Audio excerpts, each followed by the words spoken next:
Good morning, everyone. Busy day we have today. Full damn house we have today. Surprise guest that even the panel doesn't know that's showing up today. Busy day. We have a returning guest today. Actually, we're excited to have this young man back. So let me just start introducing. And also thank you guys for showing up for the free show. My homie, my dog that's going lightweight viral from a clip of him on the Majority Report. You may know him as the one that is always ready to mau the bourgeoisie. I know him. He's my best Haitian friend. He is the Pascal Robert.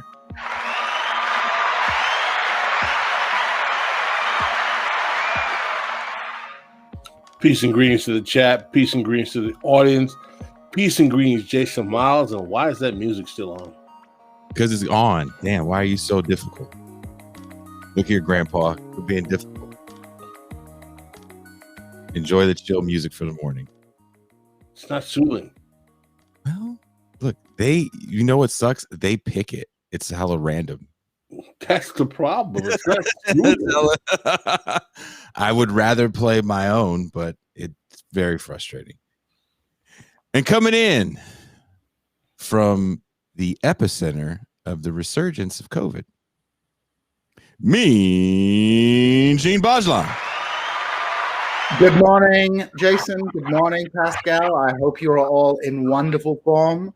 I'm super excited about today's show. And I just want to say, I like the music. It's relaxing and calming. No matter what genre you click that they have, it's all like elevator music, but sometimes it's better than others. But I can't. It's a weird thing where no matter what you click, it'll never be the same thing again. So it's some weird, what do you call it? Algorithm created. Algorithm loop. Yeah, it's like music by algorithm, which is odd to me. But before we bring in our guest, because the show is growing so much, there's people that may not have seen these older episodes. He was last here with us. Was it about a month ago, guys? Maybe a little less, but it seems like time is flying. It was 2 months. They were here. I think it was 2.5 months ago. No way. It wasn't that long. Yeah, it was 2.5 months ago. You know, I'm going to go check when they were last on the show. Well, 2.5 months ago, I believe Eugene, because you booked the show initially. 2.5 months ago, Gene, actually a little bit longer, because of course we had time to prep for the show, had pitched us this person that had was perpetually online and got tired of the online discourse and said, "Fuck this! I'm actually going to go do something," and literally went to go fight in Rojava. So here is a clip of that original show.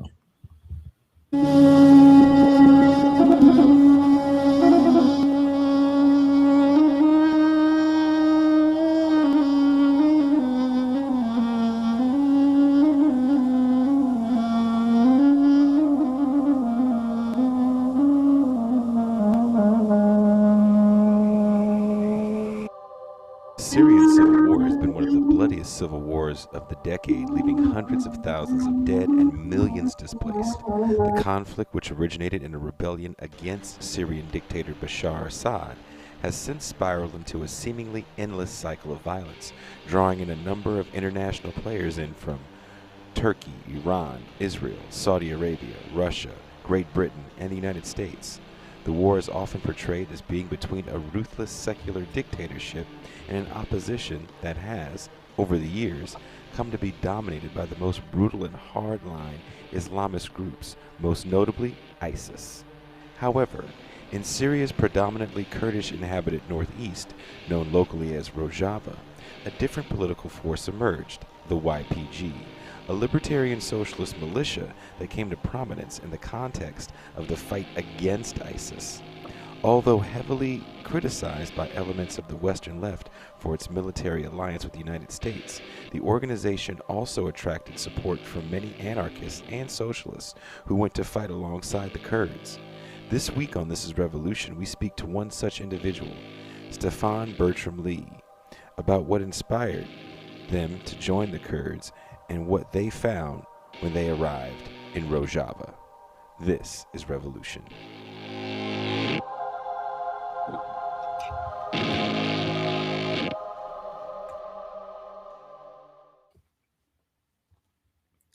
So let's bring in our guest who had many nicknames that day during the show because the images that they had, they were calling him, was it Skinny Ass Thor?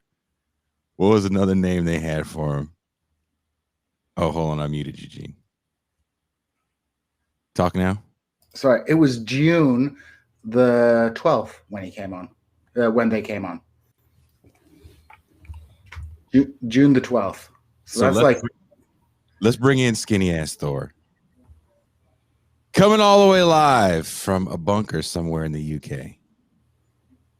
Stefan Bertram Lee.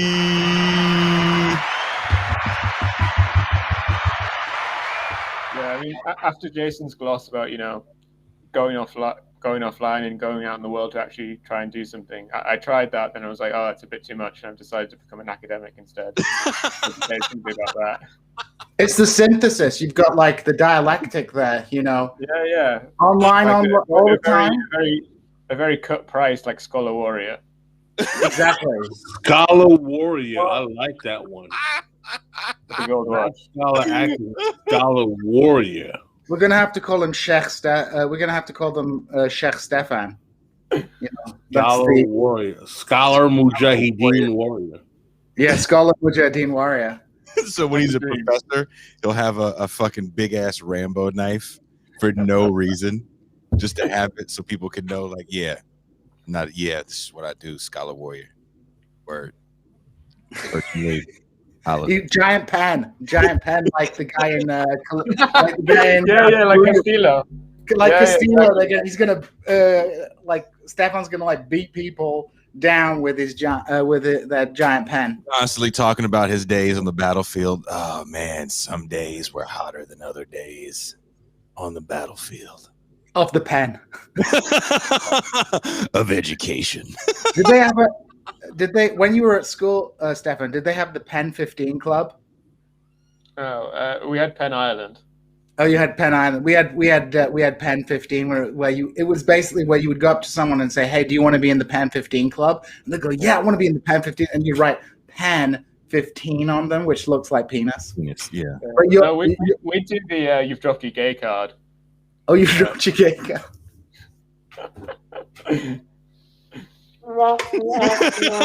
Actually, when I said that, Jason looked down, so maybe he did. Since we're on a schedule, let's get to the actual topic at hand. Stefan, who, as Jason had told you in our last episode when we had him on, is went to fight in the Rojava area of Syria with the YPG. But one thing we learned when we had him on the show is that he's working on a dissertation upon which the subject is privilege discourse. Now, for our audience who may not be familiar with what privilege discourse is, it's basically a position that argues that your social or racial positionality gives you a certain inherent privilege that gives you advantages to others who don't have that same positionality. So what we're going to investigate for those of us who are on the material left, who find that one of the problems with privileged discourse is that it neutralizes the understanding of class. For example, hold on. Yes, there's a perfect argument we're going to talk about. Why is a working class Latino woman who lives in the Bronx or a working class white woman who lives in the Bronx considered to have white privilege compared to Oprah Winfrey, who's a billionaire? So we're going to interrogate how privileged discourse actually may obscure the ability to look at more materialist causes for human suffering. So the first question I want to ask Stefan is, can you connect us to the origins of where privileged discourse as a phenomenon comes from? Academia, activist circles, postmodernism? What is the actual context in which this thinking is born? So there's two main texts which get referenced all the time in kind of contemporary popular literature and academic literature. Obviously, people that write tweets they don't reference, but this is probably where they got it from. One is this article written in, I think, about 1972 called White Blind Spot. White Blind Spot is like a new left text. It's quite mad, like very aggressive, very crazy style that they had in these early 70s. And as you might tell from the title, White Blind Spot, it's basically saying that kind of the revolutionary upsurge of the late 60s and the early 70s failed because white revolutionaries had like a so-called white blind spot, where they weren't able to see that kind of the inequality or whatever that was going on in America was primarily or very importantly racially based or whatever. And he introduced this term of white skin privilege. Skins got dropped in the decade since because we like short little terms that people have. And there's various interesting stuff in there that we can talk about later. But one especially thing that's come on since then from that text is kind of the idea of privilege. It doesn't matter how small a difference is, it's still privilege. In that text, the guy says, you know, if there's like some kind of like flood thing or whatever, and a white family get like an extra bag of Red Cross rice compared to a black family, that's privilege. So even if people are in this horrible, horrible, horrible condition where they have nothing, if they get slightly more than someone else, that's still privilege. And the other text, a more boring one, is Invisible Knapsack, which is kind of a listicle before there were listicles. It was published in 1989. It's by this white woman academic who'd set out to write kind of an essay on kind of the ways her and her male colleagues are different, like all the ways in which her male colleagues have advantages over her. So she was going to write this big long list, but then she was like, oh wait, actually, comparing my position to my black academic colleagues, actually I should be the one writing a big long list of all the advantages I've got. And this one, yeah, it has this kind of, this strange thing of, again, as with the other one, it was listing these very kind of minor things or like tiny things or kind of like things based on just like small levels of kind of interpersonal discourse.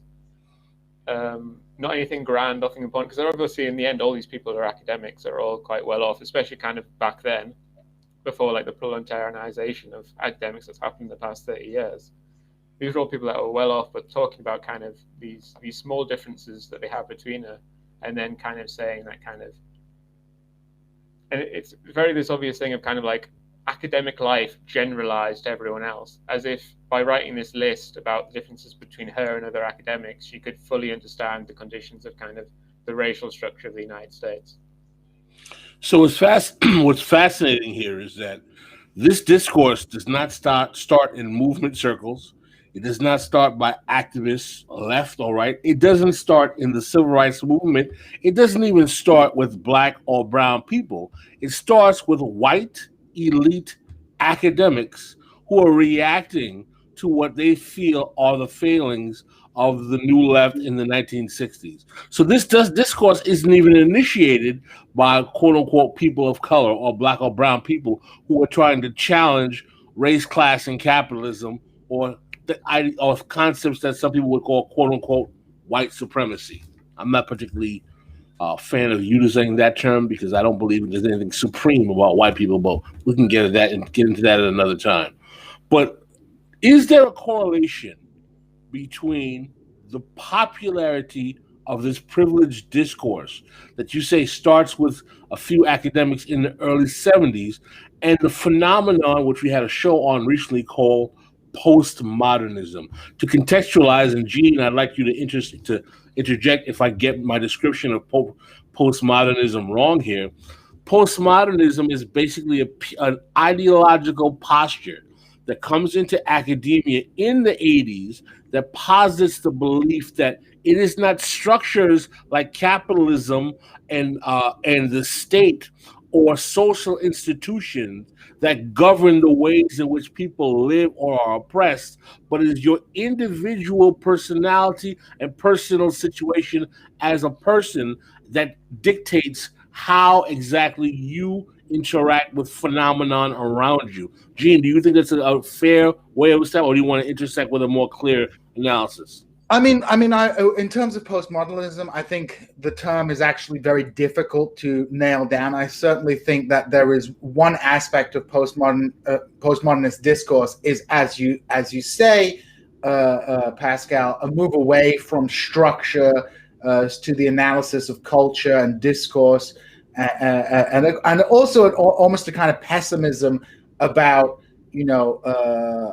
what we might think of as grand narratives, like the Marxist grand narrative, the liberal grand narrative. So a kind of almost pathological skepticism. So I think there's a whole number of things, because and perhaps Stefan could correct me with if I'm wrong here.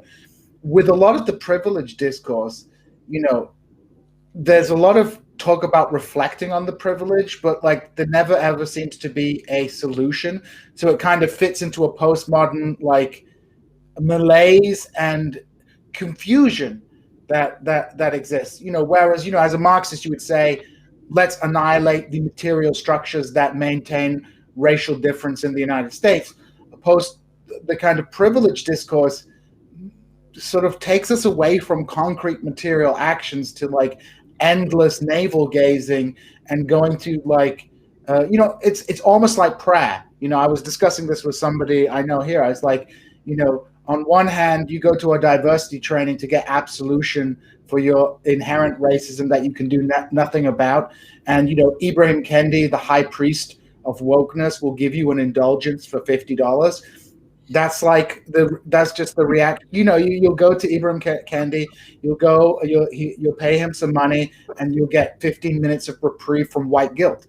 So I think there's something very postmodern, because there never seems to be a solution to the problems of racism, because postmodernism kind of has this skepticism that there is any notion that we can ever progress, or So the ultimate question, Stefan, is there a correlation with the preeminence of privileged discourse and the rise of postmodernism, which was an intentional move away from Marxist dialectical materialism and concepts of class and challenging capitalism? Is there a correlation? Before you answer that, Stefan, I'm going to ask you and Pascal, before you answer that, did either one of you read Theodore Allen or Noel Ignat? Yes, I'm familiar with Theodore Allen's book. White Blind Spot, which I mentioned before, is by those two. So someone's saying that if you don't mention those, then you don't know what you're talking about. So you Theodore Allen, mentioned the white race. I prefer White Blind Spot. So well, there you go. Person in the chat that's very upset that we just started, man. I mean, good grief. Well, you know how people are. They're like, if you don't talk about this, then you're not talking about anything, because I hate white people. That was literally the first article he mentioned. Yeah. Theodore Allen wrote the book, The Invention of the White Race.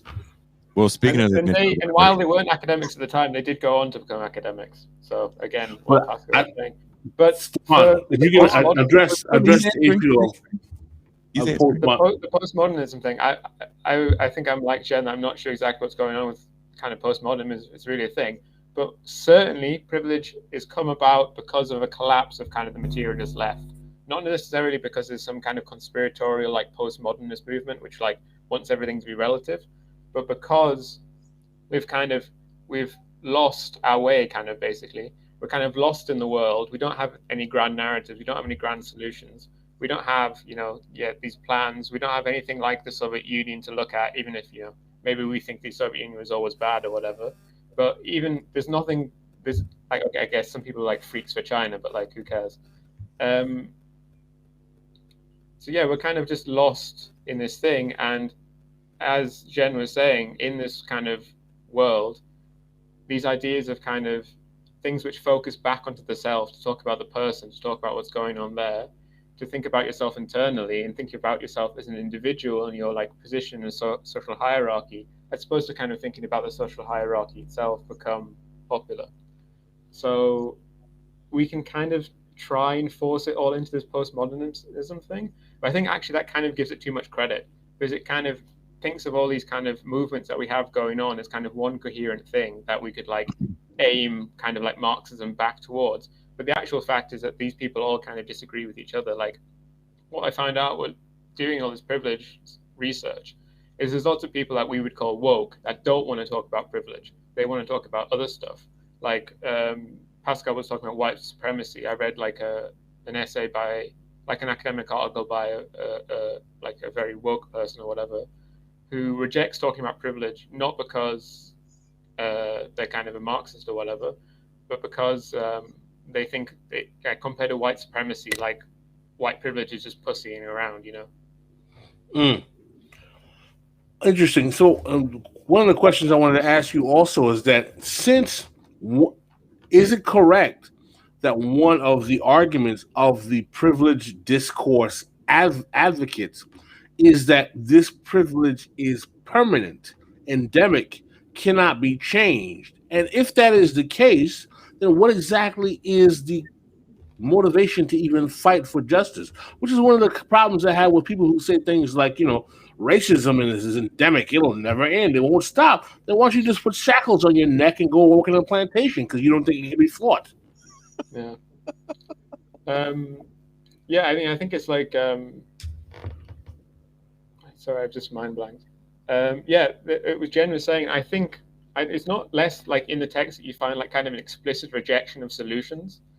It's rather that you just don't really find anything at all. It's kind of like the only thing that you'll see is kind of this stuff about internal reflection or personal stuff.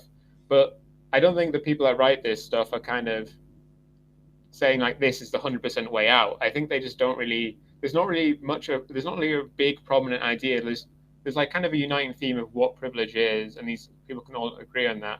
But what you do about it, I don't think there's a clear solution. Like there's not people really talking about like policies and stuff. That's one thing that's actually different with Kendi, for instance. He doesn't talk about privilege, and in his writings, he talks about policies. These That's all he policies talks about. might be really bad, but he does talk about policies. While people that talk about privilege, you don't really see this stuff, because I don't think it's a discourse that's kind of set up in that way. It is, I think, this kind of thing of like I think the best book, like for kind of showing the thing of privilege is like this white fragility book, which I guess it does have some vague things of like, oh, people should go to diversity training, but it's kind of this story about this white woman wandering about America being told to be fuck off by working class people, kind of like crying about it and saying this has something to do with racism. You think that's what her book was about? White fragility, yeah. I mean, it's just a story about an annoying woman getting told to be fucked off. A white woman, an annoying white woman, and saying this shows how racist America is. But isn't that? I mean, you know, obviously there's going to be people who are, you know, genuinely buy into the kind of privileged discourse you're talking about, right? But also, it strikes me do you think, like, especially in the case of white fragility, is that it is a marketable ideology that can comfortably fit in the neoliberal moment? Like, these people are doing they're doing diversity trainings and creating a whole industry of diversity training by utilizing this privileged discourse. So privileged discourse is not simply, its popularity has a material basis, because now you have all these interest groups. I was speaking to an activist, a friend of the show that Jason knows as well, and he was talking about how a lot of these activists he knew like 10, 15 years ago, now they're totally bought into the corporate world, are doing diversity training. And if you ask them, what is your metric for success, they get mad at you, right? Ooh.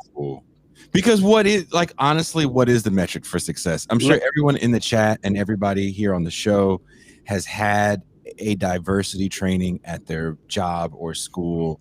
And the talks never go anywhere. The videos you have to watch never have any sort of solutions in them. They are the most useless thing I've ever been around. And that was one of the last conversations I had at that job. Well, let's to refer to our good friend of the show, two-time guest Paul McComb, who has very significant, trenchant critiques of all of this type of discourse. He would argue that this stuff is fundamentally liberal and simply is arguing for equality of opportunity, distribution, and recognition. Now, you would ask, well, what's wrong with equality of opportunity, distribution, and recognition? Well, the problem is, if you have a capitalist society and you realize that capitalism is based on exploiting economic hierarchies, you also realize that increasing economic distribution and access to the hierarchy simply means that if only 5% of the population owns all the resources and everyone else is a slave, as long as we have 14% of that 5% elite that are black and everyone else who is a black, white, or otherwise are slaves, then we are fine. In other words, when you are asking for liberal solutions like equality of opportunity, distribution, and recognition in a system of capitalist hierarchy, it does not address the fact that capitalism requires wealth inequality and maximization of the numbers of people that are relegated to the reserve army of labor. So even though in American capitalism, the majority of the system demands that black people are disproportionately relegated to the reserve army of labor, what we have to realize is, though, still the larger number of people who are poor are white. That's why the key is you have to have the psychological projection that black people are the only people who are poor, because if America realizes that there are more poor white people than blacks, the system doesn't work because those white people will rebel. And that's why you have to have, in a racialized capitalist society, that the reserve army of labor disproportionately will affect blacks, but the majority of the people in the reserve army of labor are actually white. And if you use this kind of privileged discourse, which ultimately only asks for equality of opportunity, distribution, and recognition, all you're going to do is diversify the people at the top and just increase everyone, regardless of race or color, who is in the reserve army of labor. Yeah, I think the fundamental thing is kind of, if we talk about something like racial income inequality, is our problem kind of that white people are earning too much, or is our problem that black people aren't earning enough? If you really think the problem is that white people are earning too much, then yeah, talk about privilege. But if your problem is that black people aren't earning enough, you should be talking about discrimination. Because the thing is, most of the things that we talk about, we call privilege, are actually something that we all deserve, we all should have. They're basic human rights. Like if we talk about police violence, and we'd say that in America, white people have like a privilege as regarding police violence, what that sounds like is we should be getting rid of the advantage that they have, as in they should be getting brutalized as much as black people do. And you can almost hear people explicitly saying this. Like when the January 6th events were happening, you had people saying, like, basically making it out as if these protesters were getting attacked violently as BLM were, then that would be justice. As if it's not that both of these groups shouldn't be violently murdered by the police, you know. That's an excellent point, and I think I just want to sort of add on to that and get Stefan's thoughts on this. Do you think this discourse also affects the kind of defund and abolish the police discourse? Because, you know, a lot of the people who advocate, not everybody, I don't want to say everybody, but a lot of the people who advocate, like, let's move away from carceral solutions to crime and things like that, and let's defund the police. At the same time, want the state to impose the maximum kind of measures upon police who commit crimes. And I'm not defending police who commit crimes or saying that they shouldn't be punished or they should be punished and how they should be punished. But I do see that that's a kind of contradiction in the discourse. What are your thoughts on that, Stefan? Is that the kind of dynamic you're thinking of?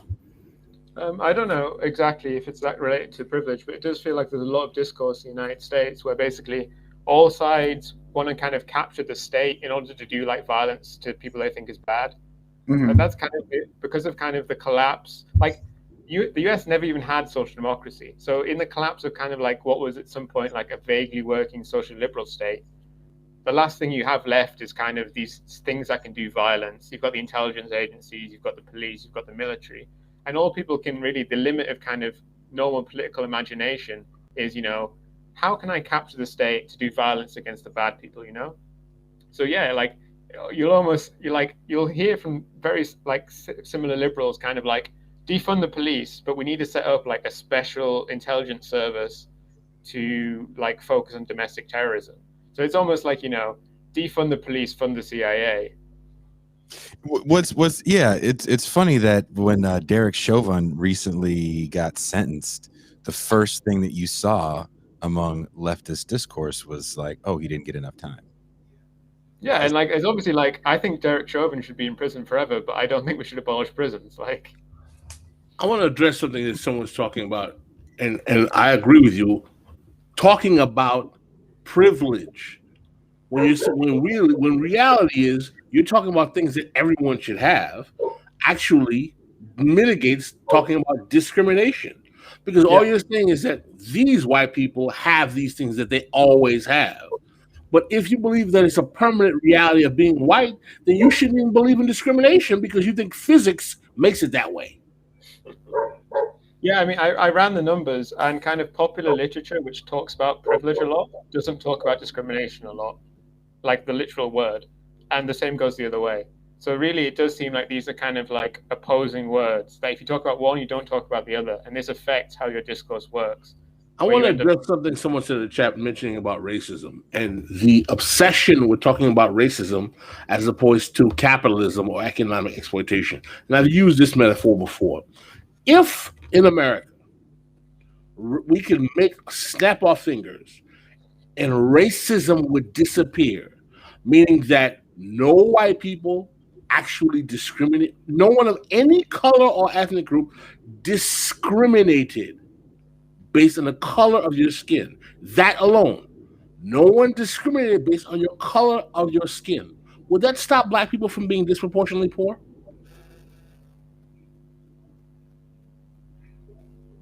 I'm asking. Oh, it wasn't rhetorical? No, I mean, this is obviously the thing that kind of, it also has this contradictory thing where how can privilege kind of work with kind of structural racism? If we have this idea that most things are kind of, that kind of how inequality works is kind of on structural basis, not on the basis of how people feel about things, but on the basis of kind of like kind of government policies and generations of difference and whatever, then why do we have this discourse which is popular, which is all about kind of talking about like how we personally experience the world, how we should reflect upon ourselves and all this kind of stuff. Privilege is not just kind of, I find it strange, not because, as Marxists, as materialists, we should reject it, but I think it's a bad fit even with kind of within these social justice discourses. Like we hear a lot about kind of like standpoint stuff where like it's all about kind of talking about from the perspective of the oppressed and all this kind of stuff. And that we've heard enough about white people and we need to hear about kind of black experiences and all this kind of stuff. White privilege discourse doesn't do that. Privilege discourse is all about talking about the oppressed and what's going on in their lives and how they feel about things. So I find it very strange how white privilege and privilege has become this really popular idea because it doesn't fit into kind of like a materialist analysis, but it also doesn't fit, I think, quite very well into most social justice kind of woke discourses either. What's fascinating about this is that the one consistent thing we have in terms of our conversation about these phenomenon, whether it's hyper concentration of racism, hyper concentration on privileged discourse, or hyper concentration of all of this liberal wokeness, even if we do what the people ask, Black people are still at the bottom of the barrel. You know why? You know what we're demonstrating? Because if you do not challenge capitalism, it does nothing for Black oppression. Nothing. So being and that is why the Black chattering class, the Black political class, and the American ruling class do not want Black people to talk about socialism or challenging capitalism, because they realize that that is the key linchpin to keeping the system of oppression going, is the Black people believing that capitalism works for them. But even if even if we kind of clicked our fingers or we fired the privilege gun and we led to a circumstance where actually Black people were proportionally poor in America, that would still suck. That would still be terrible. Like, even at the very, very best, even if it did exactly what it did and ended racial inequality in these terms, because of the structure of America, you'd still have millions of Black people in quite horrible kind of extreme poverty. Can I ask? So we've been talking about like white privilege. Can I also can I kind of pivot a little bit to talking about the discourse of male privilege? And, you know, what's the relationship to the kind of racial version of that question? And, you know, is the discourse on male privilege exactly the same? And, you know, how does that function? Well, the interesting thing is it's basically kind of dead. Looking at contemporary books, basically I didn't expect this going in. I thought, like you, Jen, that there would be kind of quite a lot on male privilege, because there was kind of 7 years ago in like 2013, 2014, this kind of time, on kind of this idea of male privilege. And it seems like, you know, you can kind of do intersectionality with kind of privilege. But in reading books published in the last few years, even when they're on gender, they only talk about privilege when it comes to race. So you'll have a book about, say, that's 90% about feminism. It's like privilege, like no privilege at all. And then we get to the racial bit and it's privilege, privilege, privilege. So it feels like privilege discourse has been really captured by like a very certain kind of racial inequality. So unfortunately, like I can't really say about how. That's a fascinating.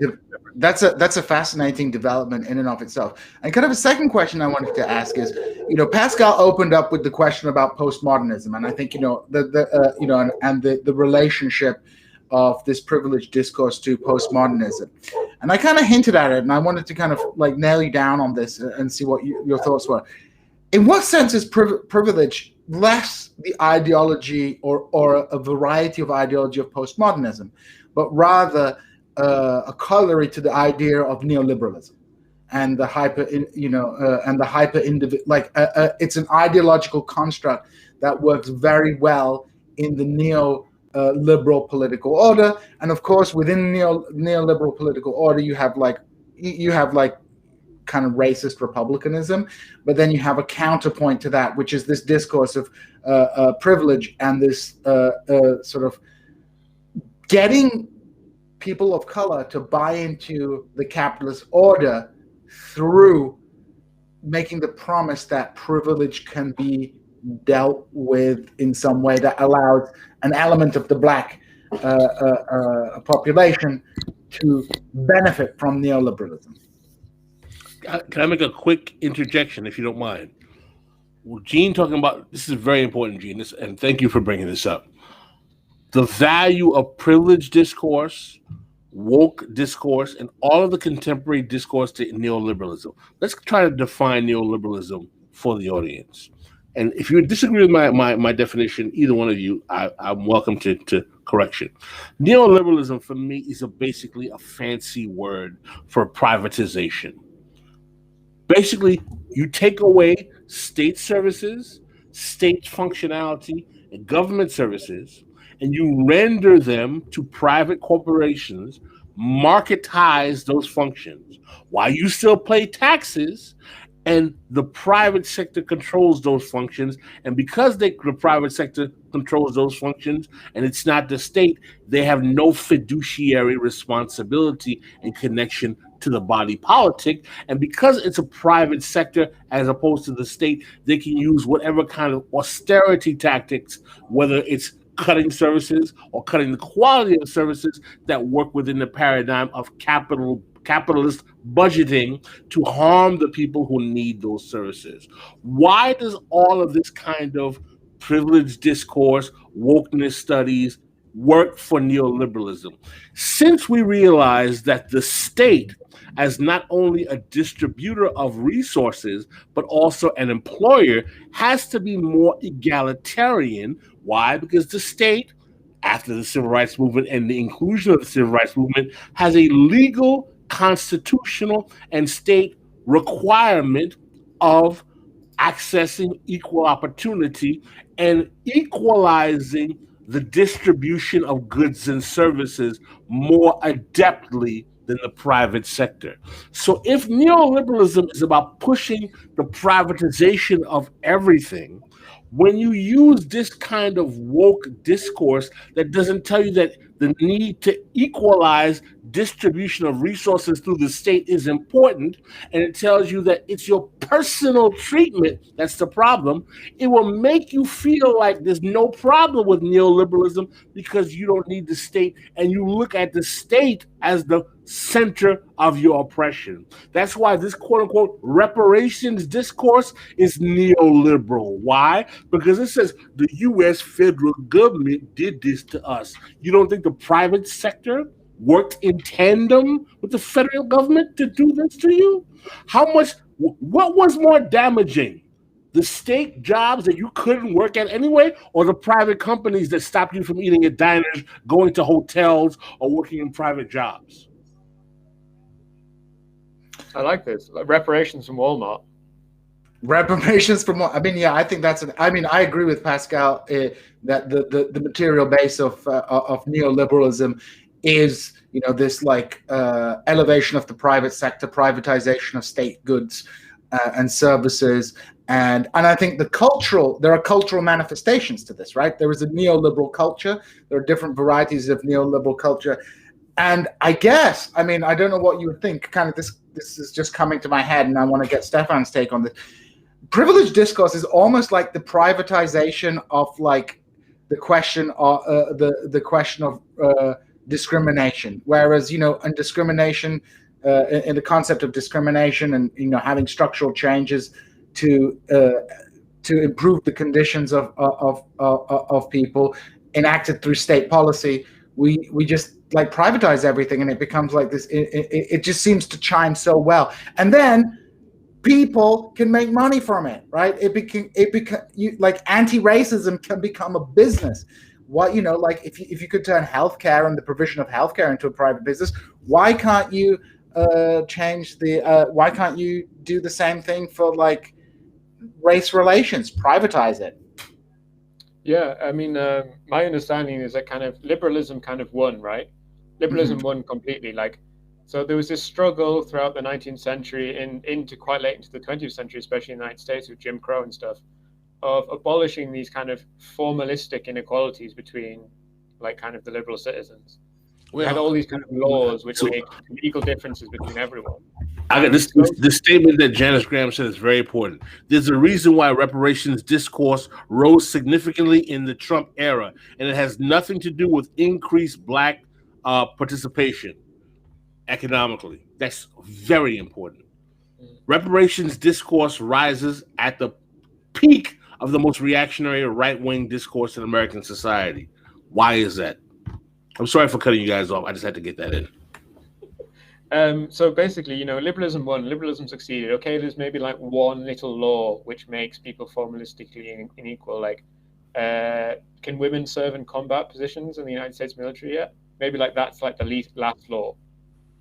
But I'm not sure about that. It's like, I think in the British Navy, women can't be on submarines. I think that's the. I think they've just changed that in recent years. Oh, they just changed it. We've abolished all the laws which made us unequal. But oh no, we're still unequal. What's happened? Like there's a problem. Like what's gone wrong? Something's gone wrong. And so liberalism can't admit that the problem is not just these laws, but a class society in which people are necessarily unequal. Mm-hmm. And so there's a turn. Liberalism wasn't always this kind of thing which is talked about kind of person or whatever. It was at this point in history, this great liberating force which was destroying these feudalistic laws that put legal barriers between us. But it succeeded but obviously hasn't succeeded in making life equal because it couldn't. And so there's this turn towards the self.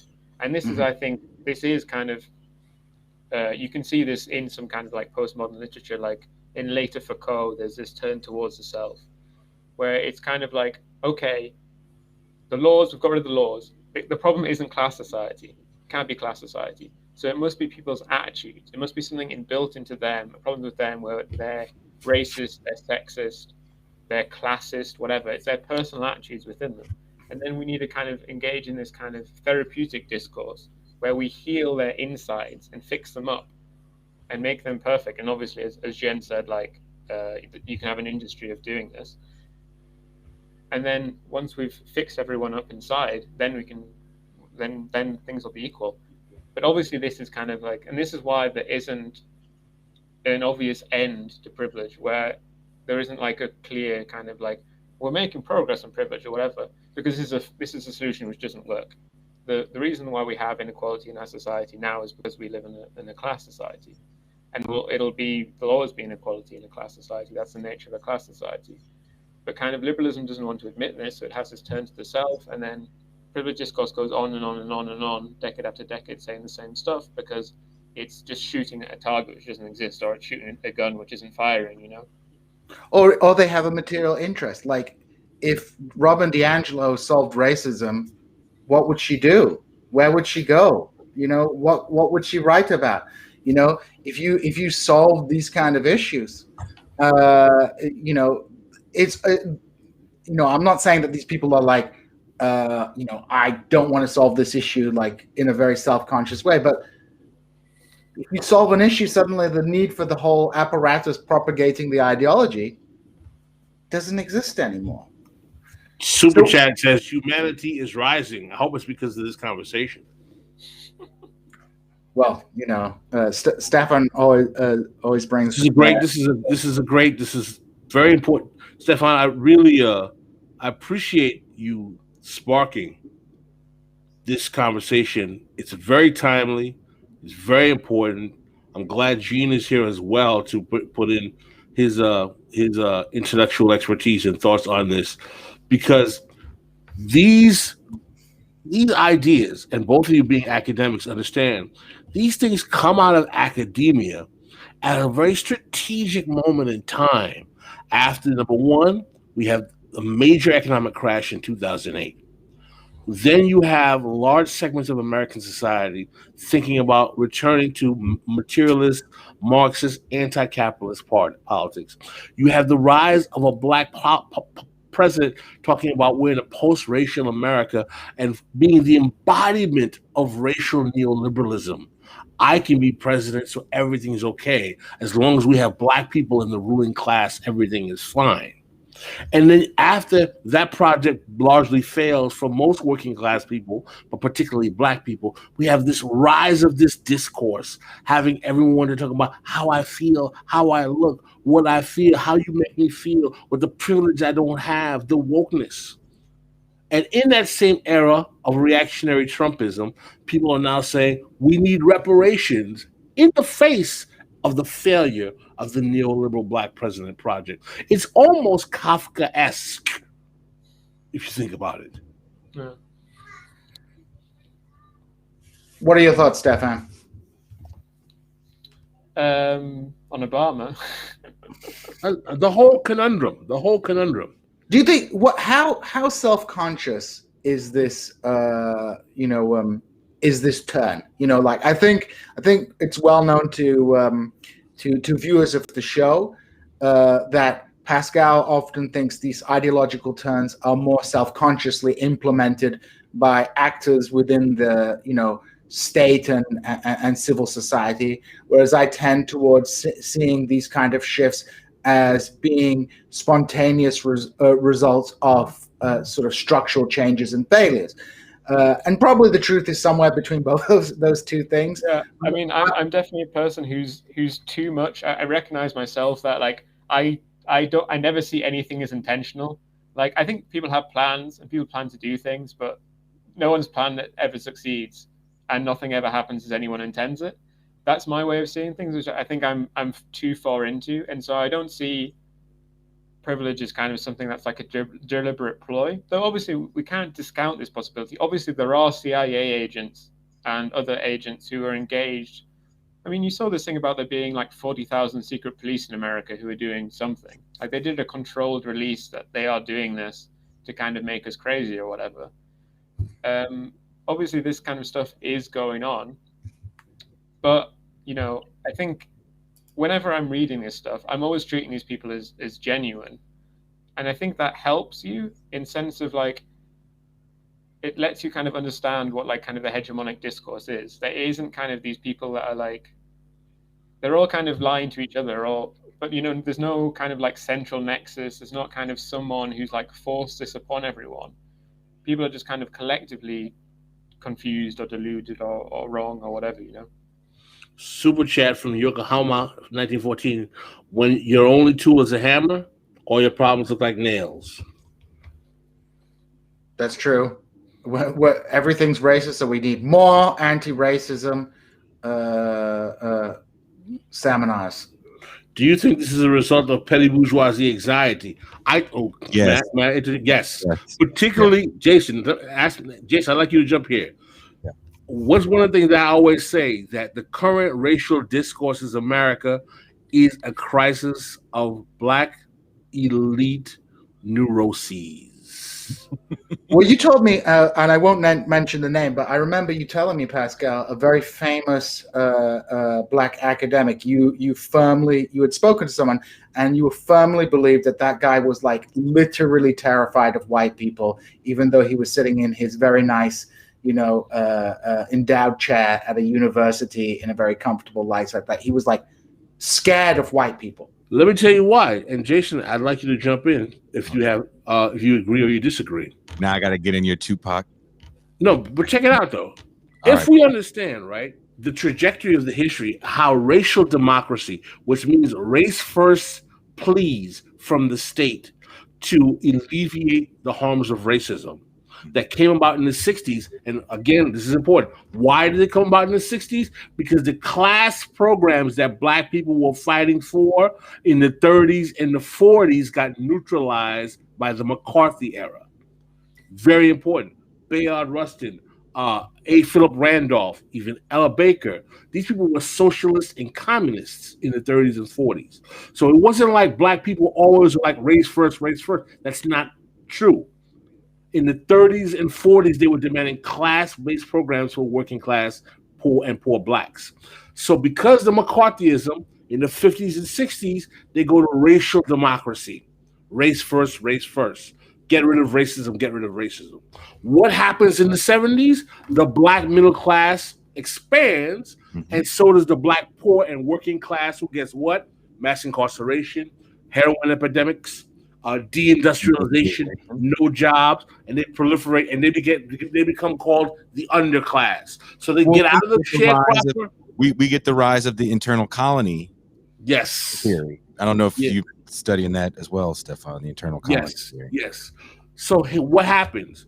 Because the thing that got Black people out of Jim Crow, which was really rooted in the fact of other phenomena, like we talked about this with Jason, the Cold War, like sharecropping work was obsolete, like the rise of Nazism made racism tasteless in American society.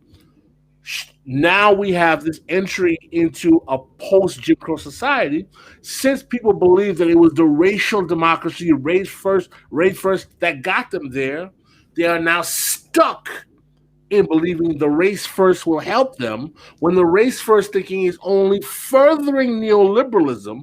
And because they have lost, Black people have lost a critique of capitalism, what is it causing? An increase of neuroses. Well, I will add this, because someone said in the chat, is the beef you had with Skip Gates, and that was not the person. We will not say who the person is, but it definitely wasn't Skip Gates. But Skip Gates, I don't know if Stefan knows Skip Gates. That's fine. It's more of an American phenomenon. But Skip Gates is kind of, I would say, the master of this, right? He makes these great, beautifully shot 18-part docuseries on the Middle Passage.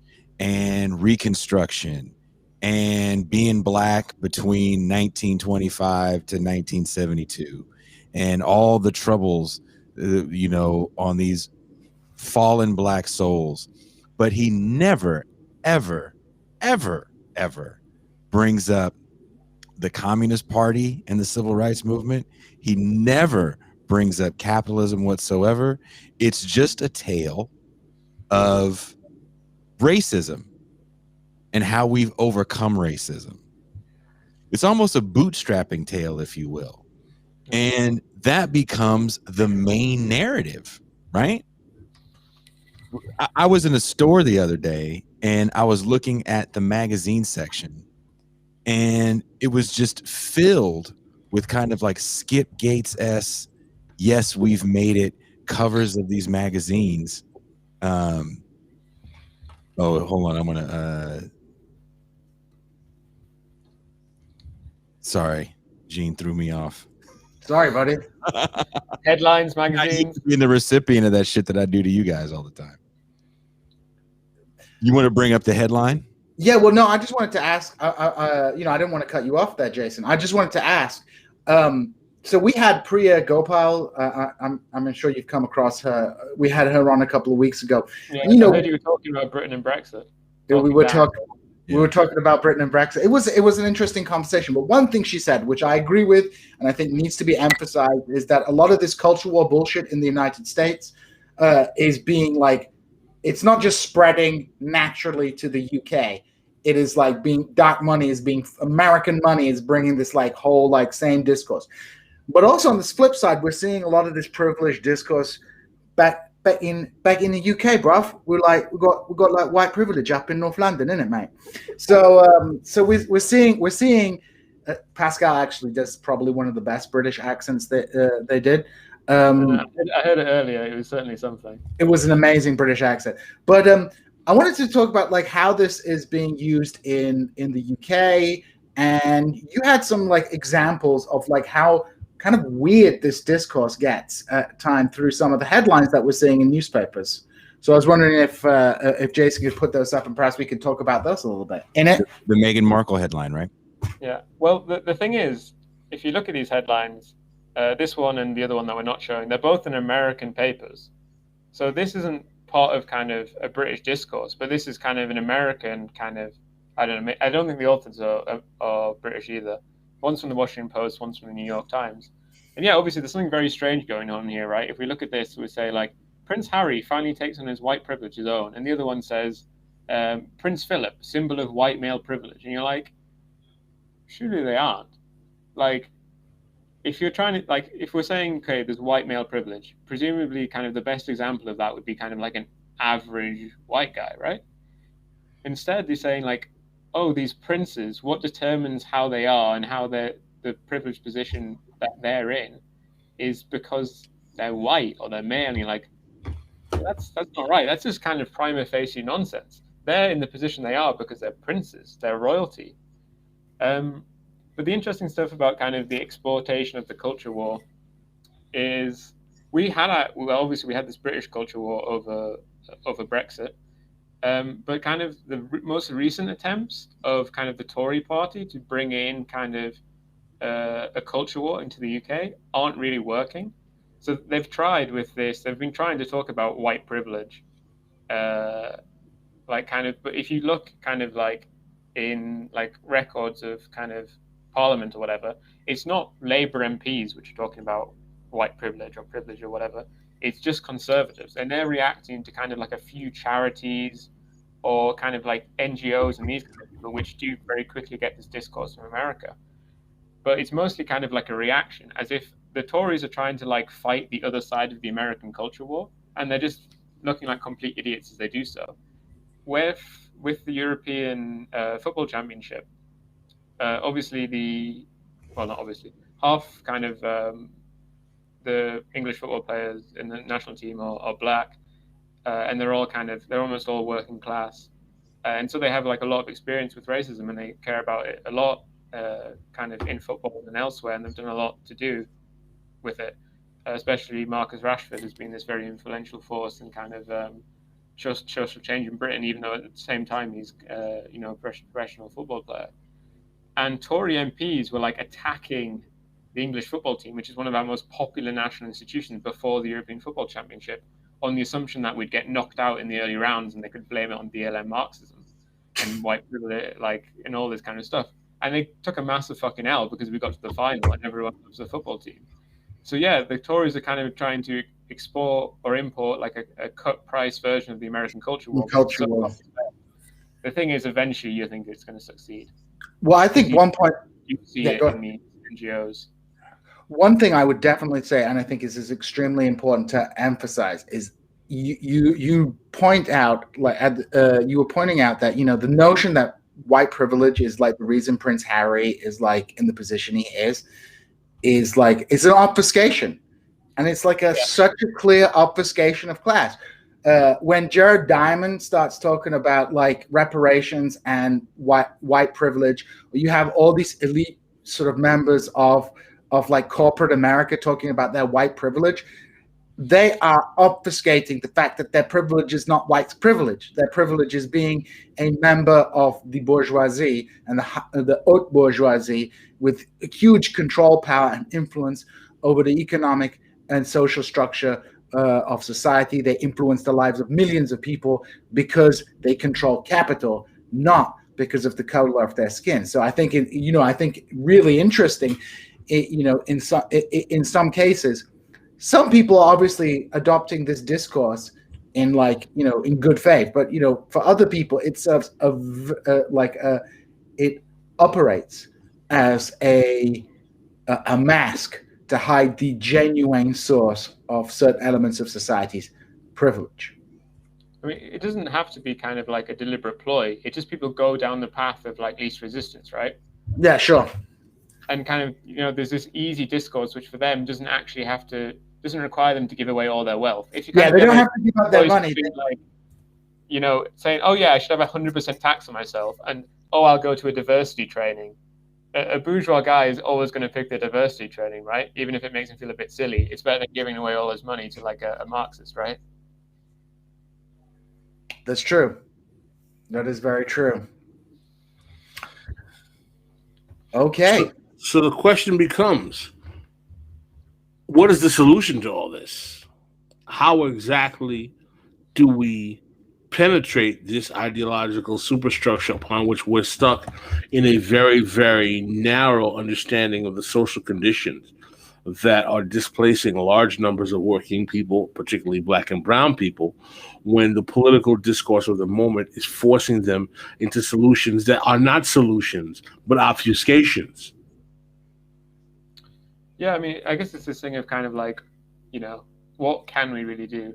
On one sense, it's kind of just kind of preparing the ground and preparing the discourse and preparing the weapons for kind of when, like a popular working class movement comes along. So then when that happens, we're kind of ready to talk in a way that's useful.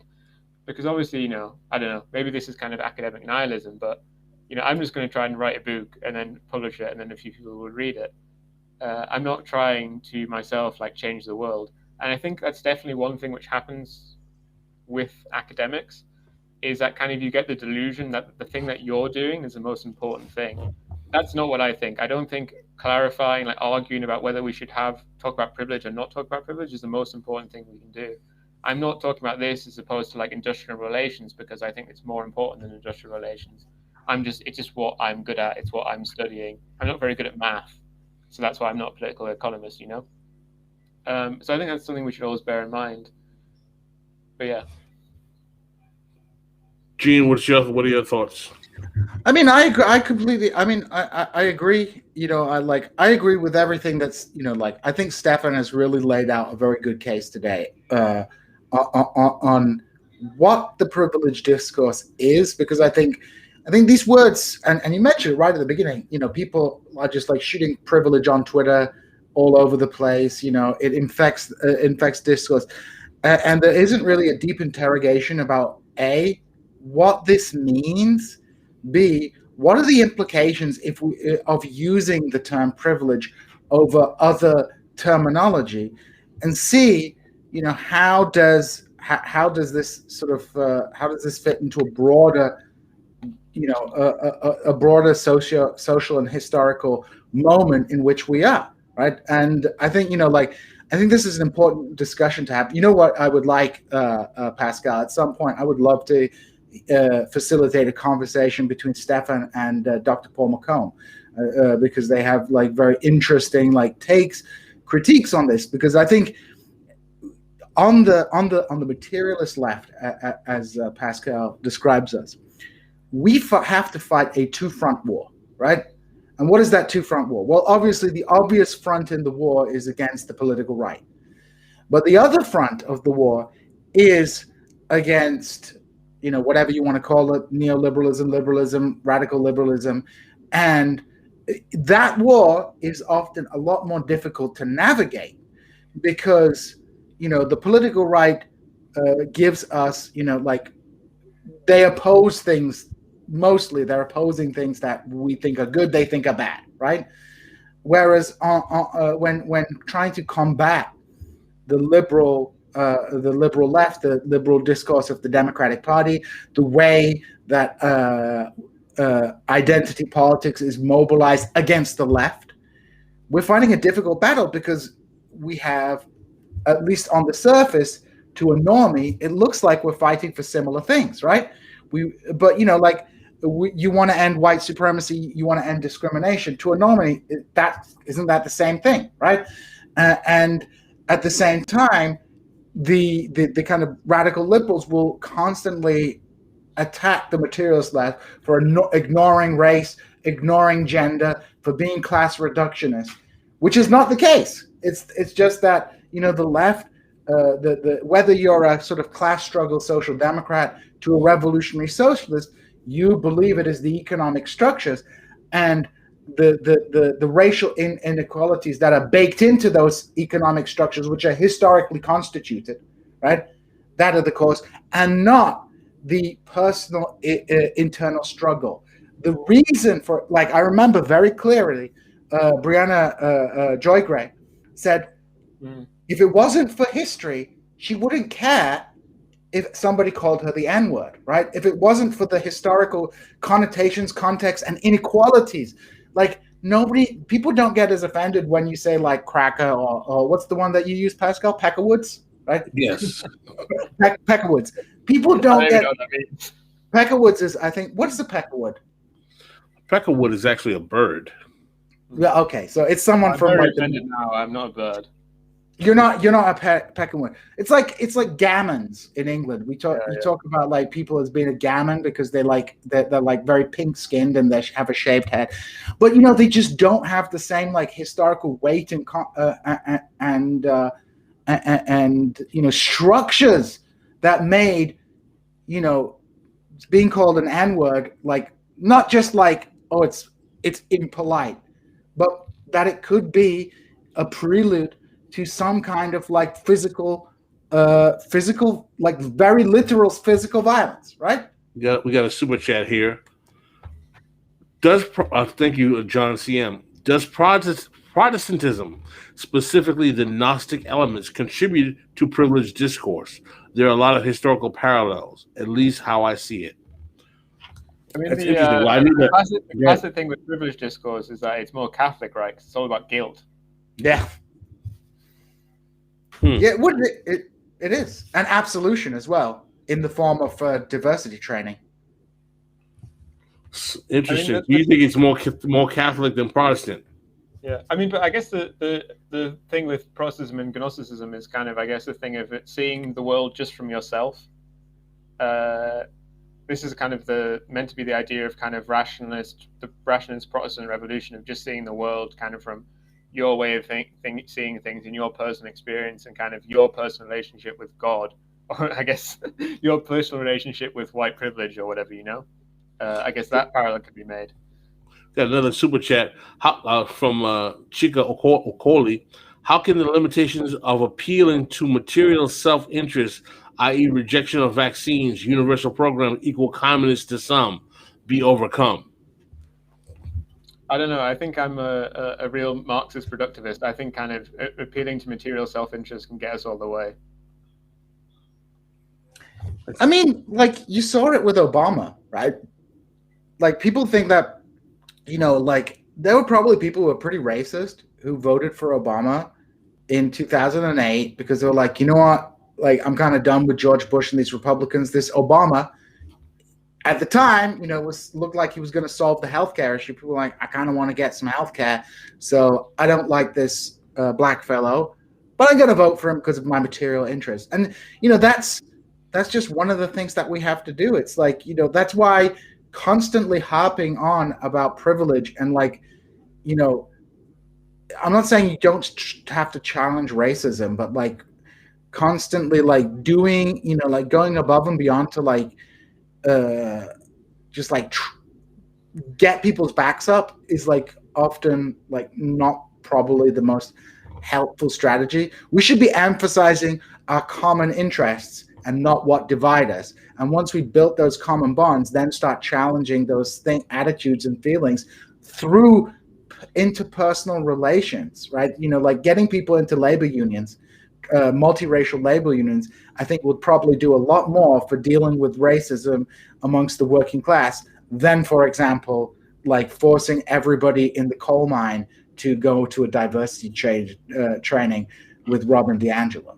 What do you think, guys? And I know we have our other guests coming on very soon, so I guess we'll be wrapping up this section relatively soon. Is that correct, guys? Yeah, no, yes. I agree. So it's a conundrum, man. I mean, I wish we had a left that was interested in talking to working class people, so we could talk to them in a way we can collapse this bubble by bringing them the direct answer to what these problems are, and the way in which their suffering is rooted in the exploitation of capitalism and the need to create an economic paradigm where they have control and shares in the means of production. Amen to that, Pascal. I think we really no. I think this is a very important discussion to have because we have to be clear with our terms and we have to be able to combat the slings and arrows that will be thrown at the political left by liberalism. The way that they've done it, the way that they've like tried to mobilize, like just as we saw in the Bernie Sanders campaign, or just as we see, we saw in the Bernie Sanders campaign, with Hillary Clinton in the Hillary Clinton era, like attempts to say that Bernie didn't care about race and gender, only cared about class. I mean, are you going to tell me like Hillary Clinton, who literally had the crime bill, mass incarceration, and the deregulation. She ran a racialist campaign in 2008. She ran a racialist campaign, and she had like incarcerated labor working for her at the governor's mansion in Arkansas. She had slaves. Yeah, in Arkansas, Bill Clinton and this is. I mean, I know. Hitchens is a controversial figure. But one thing I will always appreciate of Christopher Hitchens, and I know Pascal feels the same, even though he's Hitchens skeptical, is the fact that Hitchens continuously emphasized that the Bill Clinton executed a mentally ill, mentally deficient, a mentally disabled black man, in order to prove his tough on crime bona fides during the 1992 election. And that is something that, when it was so, and of course, this discourse is always cynically, it's always so cynically deployed because, people weren't talking about white privilege of Hillary Clinton or things like that. It's only when it's to combat the political left, but it is effective. And I think we have to be aware that it's effective because this privilege discourse, and I don't know what you guys all think of this. It also is infecting like the material, like people who at least posture as the materialist left. Would you not agree? Definitely. Here we got a super chat though. Is there some reason the names Adolph Reed and Walter Bell Michaels are not being mentioned here? I would love to see them on your show. We've had Adolph Reed on twice, and we're all very aware of the work of Walter Ben Michaels. We might get Adolf and Walter on in the near future. Adolf Reed has, we're friends with Toya Reed, Adolf Reed's son. Adolf Reed was your second most watched video. Yeah, I mean, we've had Adolf Reed a couple of times. We're in community. We communicate with Adolf Reed probably 3-4 times a month, maybe sometimes once a week. On the show, or like we know Adolf. I mean, Pascal's on the phone to Crüe every day. I mean, not every day, but we text all the time. Yeah. Last one, and then we got to go. We have our next guest here. That's in the room, and we have some more surprises coming up for the show. Yes, there's class privilege. I totally agree because it's material, right? Yeah, if you own the means of production, that's a big. If you can dictate the lives of millions of people and tell them what to think of this. Like Americans are this may sound mean. Americans are often quite like massive cucks when it comes to power. And why do I say that? It's because they will cry about a distant government, maybe trying to encourage them to take a vaccine, but they will let their bosses dictate their lives. You have to dress like this. You can't do this on social media. You have to come to work dressed as a fucking giant rat to work at Chuck E. Cheese. And they will not see. Or piss yourself. Yeah, or piss in a bottle, right? Or piss in a bottle and then say thank you to the job creators, right? This is, I'm just being controversial saying Americans are like this. A lot of places are like this. But yeah, class privilege is privilege because you can dictate the way people live their lives. Even if you own a small business, this concept of the small business tyrant. You dictate the rhythm of someone's life. One of the reasons I like being an academic is because the heavy hand of my boss on me, feeling oppressed, it isn't there. And I've worked. I come from a economically privileged background, but my dad was a little bit of a hard ass and was like, if you want to go party, you got to have your own money. So I've worked in a factory. I've worked in takeaways. I've done working class jobs. And those guys dictate vast amounts of your time, not just in forcing you to go to work, but in the way that you dress, act. I had to, I wasn't allowed to have a beard, right? I wasn't allowed to do this. When I worked in retail, I had to dress like this. I had to cut my hair like this. It was, this is a huge privilege. I would also argue in the context of people will say, well, the class in Black America ain't got no privilege and Black folk ain't got no wealth. No, because the privilege of being a Black elite is that you get to control the ideological superstructure of Black discourse, Black media, and Black cultural production, so you can shape a Black politics that benefits you disproportionately to working class and poor Black people. So yes, Black elite people have class privilege relative to the majority of Black people as well. Do you know what the 4 most trusted institutions are in America? In this order: military, small business, health system, and the police. That sounds about right. And small business, right? People, Americans at least in terms of discourse are so big into small businesses. Small businesses are sometimes, not always, but sometimes some of the biggest tyrants as bosses, right? The little and then they guilt trip you with that, we family, you know what I mean? So corporate working for a corporation is sometimes better than working for a big bureaucratic corporation can be better than working for a small business where they terrorize you. I wanted to address that question. We're going to do a Black August show. I am Black. My birthday's in August, so every show is Black. Damn.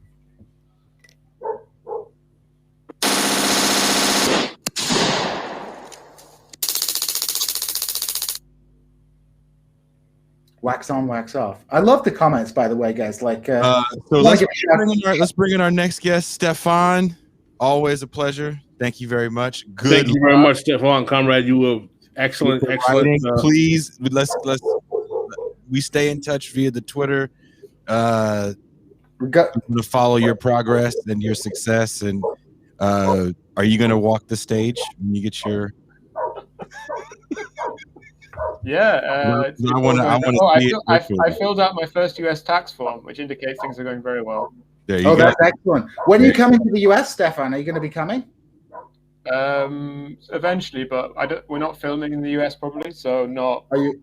in the immediate future. But yeah, obviously I want to come. I'm getting my second jab at the end of August, so. Ooh, so we may see you.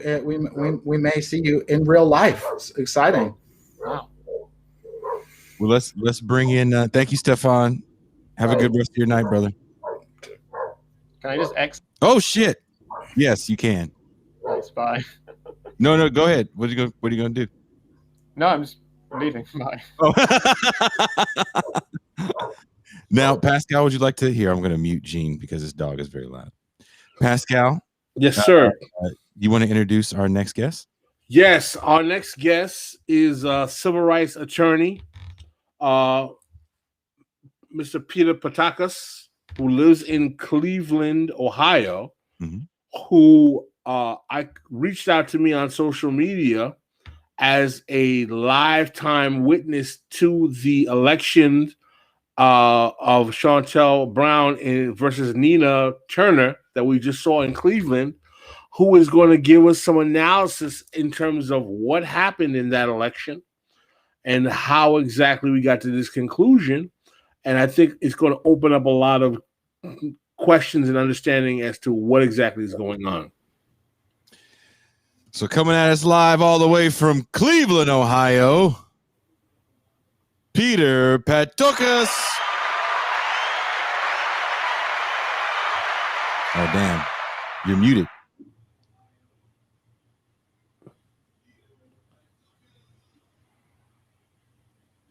Okay. Is he muted or you muted? I didn't mute him. We can't hear you, Peter. You have audio problems. Give me 1 second here. I'm gonna message with Peter. Can you and Gene talk about stuff? We'll vamp while you fix. While you fix it. Come in and help you. Oh, we got Marcus is jumping in. Bam! What's up? How's it going? How's it going, Marcus? Did you watch our privilege discussion? I did. I enjoyed it. I mean, I thought, which I was, when the last time Stefan was on, I think we all were pretty interested in his work and what he had to say on the topic. And yeah, I largely agree on everything he had to say, and anything, like I just tied to, like, there seems to be quite a bit of like just a range of discourse that kind of goes to that same end of like just being able to have white people talk and write books, and then it doesn't really go anywhere. Well, some people can make money, like everybody has a chance. Here we go. To make money. Oh, okay. Can you get this? Can you hear me now? We can hear you. Can we? Okay. We got two accounts. Whoa! This is whoa. This is trippy. Sorry about the technical difficulties, gentlemen. No problem. So Peter, my man, we got this. Let me introduce you to the crew. As you already been talking to me, my host, I am the co-host, is Jason Miles, who helped you sign on. This is Gene Bajlan, who's part of the Normal Foreign Policy, as well as overall This is Revolution podcast crew. And this is our man, Marcus, who is part of our Saturday This is Revolution podcast. Gene is an academic. Marcus is an activist with an organization called Left Flank Vets, who are former military veterans who have leftist, socialist-like politics, also former government staffer. So I just want to give you a brief background. For those who don't know. And Marcus is from Ohio. Marcus is also from Ohio, originally. Peter reached out to me because he really has a good on-the-ground inside baseball and what happened in the election of Nina Turner. One of the reasons let me give you this context.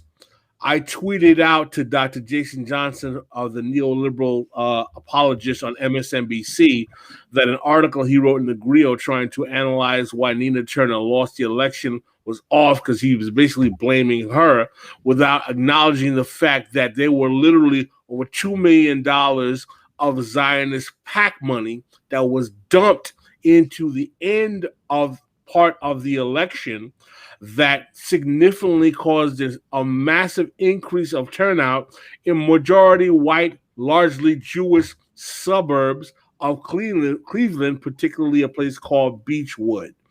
and that this factor was being significantly neglected in the area. But what I found interesting about Peter's analysis, and I give him mad props for that, he conceded that, yes, Chantel Brown won largely because of the white Jewish vote.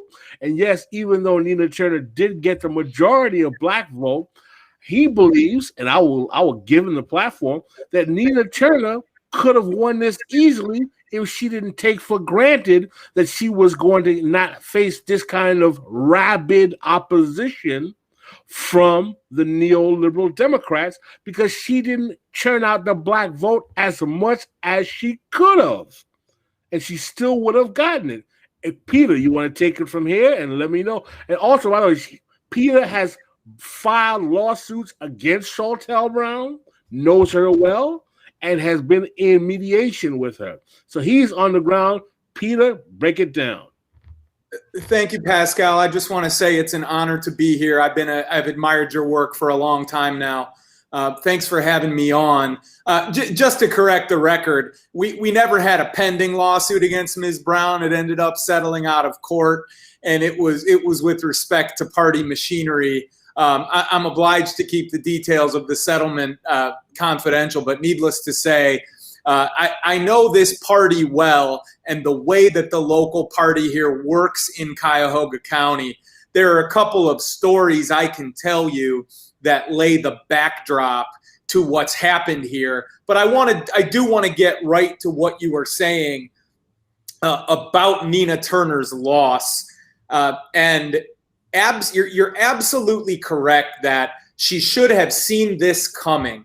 That once this dark money came in from the groups, essentially Israeli Defense Force lobbying groups, the Democratic majority for Israel spent $1 to $2 million in this race, flooding our airwaves, flooding my mailbox with propaganda. Not just, there were Israeli flags on campaign mailers that were sent into our mailboxes in Ohio. They did this because they knew that it would be effective. Nina Turner had to know that this was going to be effective. Now, Pascal, you saw the link that I tweeted at you in response to your tweet about this that broke down the Jewish vote in these districts. That literally shows you could say that the Jewish vote was the difference in this race. Okay. Peter, can you put that link? Can you put that link in the chat, and Jason maybe can post it? Do you have? Can you get that access? Yeah, let me try to do that. I'm having technical difficulties. It's a little harder for him, Pascal. Let me see if I can do that. Yeah, he's doing like 12. But let me keep talking because. So first of all, I don't want to. I think you might have overstated my case a little bit when you say that Nina would have won easily. I'm not sure she would have won easily, but I do think that you're talking. What is that? This was a race where the party, the corporate Democrats, the Joe Biden, Hillary Clinton Democrats, have deliberately depressed the voter turnout. And you are talking about a heavily gerrymandered blue district where the corporate Democrats that have been in charge of this party for more than a decade, really since Obama, but they really tightened their control during the Clinton campaign and especially this last round when it was Bernie against Biden. There has been a deliberate suppression of the urban vote. There has been, and we are talking about an area where the urban population and the black population has been extremely disempowered. The infant mortality in Cleveland is deplorable. I believe we have the highest infant mortality rates in the nation. The school district, I believe, is I don't know a single white person that sends their children to public schools in Cleveland. I mean, it's absolutely a ghettoized city, and the economic segregation too is among the very worst in the nation. And you are talking about an election where only, I believe the turnout in this race was somewhere between 18% and 20% district-wide. And, you know, within that context, Chantel Brown won by about 5,000 votes. I believe the total amount was something like 36,000 votes to 31,000 votes. It was somewhere around there. So, you know, that's not a very big delta. And that delta came almost entirely from wealthy East Side suburbs, including the suburb of Beechwood that you mentioned. And one thing that's very interesting that we saw here, and I think it's very relevant, and people are overlooking the fact that this is a heavily gerrymandered district. So what that meant was that Republicans, people that would otherwise vote GOP, registered to vote as Democrats in this election, specifically to beat Nina Turner. And say it again for the people in the back, Peter. Say it again for the people in the back.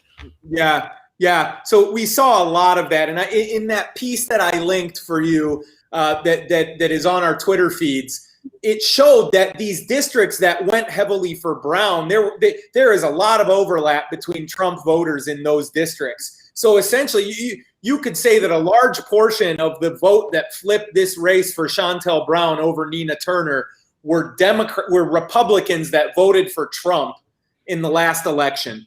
And Nina Turner did not do the same thing. So what Nina Turner would have had to do to win, and I think she could have done this, is, and I think the Ohio Democratic Party really needs to learn this lesson, is, you know, there are a lot of people who might be turned off by Bernie Sanders and Killer Mike flying in here, AOC flying in here to say, look, you've got to vote for Nina.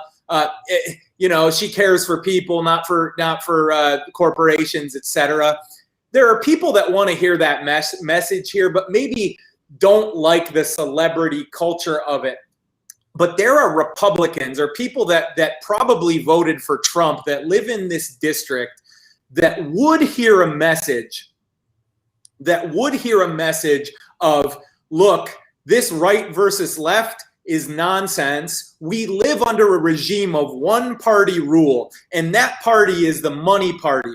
That party is the party of unbridled corporate cash. And that is who I, Nina Turner, am running against. You can see how corrupt these Democrats are. People know how dirty these stadium deals are, for example. And that's really something that I would like to talk about more, is the stadium deals that happen here. And there was an especially interesting episode a few years ago in 2017 where basically we went to the activist community went to the Ohio Supreme Court against the local Democrats. But these are issues that people on both sides of the so-called red versus blue divide see eye to eye on. And Nina didn't go to that well. And she should have known that she would have had to have. And I see someone in the chat here. Oh, thank you. Someone just posted how Cleveland's Jewish community, this chat's moving fast, but somebody just posted, there it is. How Cleveland's Jewish community denied a would-be squad member a seat in Congress. So, you know, that's the link where you'll see how this broke down. But again, you know, I think that had Nina courted that vote, had Nina, I saw someone else in the chat say that Nina sort of soft-pedaled this election. And I think there's an argument that she did. And the only thing that encourages me about this is that this seat was vacated by Marcia Fudge when Marcia Fudge was appointed to Joe Biden's cabinet. And so this is going to be up again next year. This seat is going to be open again next year, and Nina may run for it next year. So what we might have seen was a test run here. So maybe she'll get it right next year. That's what gives me some hope. I just have a quick question, just to clarify something. So do you? I can stop there, but I hope that I've made the point that I believe there is a substantial portion of people here in Ohio that feel completely disenfranchised by both parties, that understand that what goes on in Washington, what goes on here in Columbus is largely kabuki theater. and that, you know, people want that to stop. They don't have people, they know they're not being represented in the halls of Congress. They know they're not being represented in the State House here in Columbus, and they want solutions, but they're turned off by, you know, the squad can be a dirty word with some of these people, you know, for better or worse, but they would vote for a candidate like Nina Turner if they could see that she really was the solution to some of these problems that we're having. Well, I just wanted to ask a quick question, which was, do you think the intervention from the members of the squad was the factor, for, the kind of X factor that brought Republicans into the process? You know, so on one hand, the squad was not bringing in like new voters amongst the base, but on the other hand, the squad's kind of intervention mobilized Republicans to take part in a primary. And do you think that is that means that the nationalization of of political races does not necessarily work well for the political left? I can say this: I don't think it played well here. I don't think it played well here. And, you know, I want to respect cultural diversity. You know, every place is different, but here in Ohio, you have cities and you have farms right next to one another, and wide swaths of suburbia in between. You can go from inner city to a very, very pastoral countryside in 15 minutes. You know, you could pass a few $1 million houses in between that 15 minutes too. That's right. That's right. And certainly the squad was weaponized against her in this race. There was not enough groundswell for that kind of appeal to work for Nina, at least not in this race. And I don't know about her ground game. I wasn't that connected to the race. I do know that, we do know that the turnout in some of Cleveland's poorest wards was as low as 6%. So that suggests some failure in the ground game, some failure to get some buses up and running, and to get people that really need Nina Turner's representation over Shontel Brown's to the polls.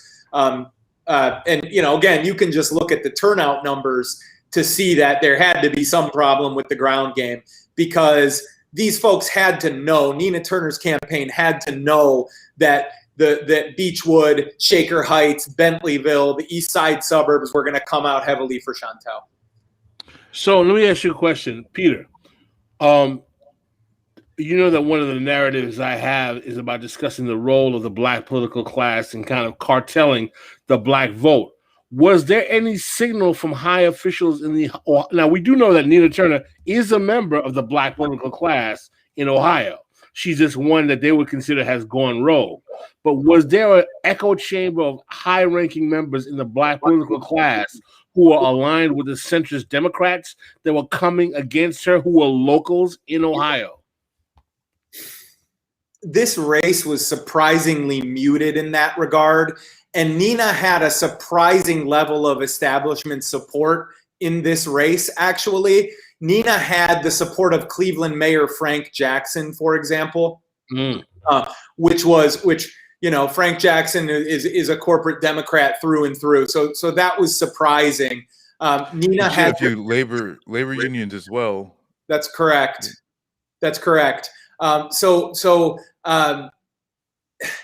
You didn't so much see that on the local level. Now, of course, you had James Clyburn fly into town, which that's another thing, you know, because James Clyburn said that Killer Mike insulted him, so he had to fly up to Cleveland and answer for that.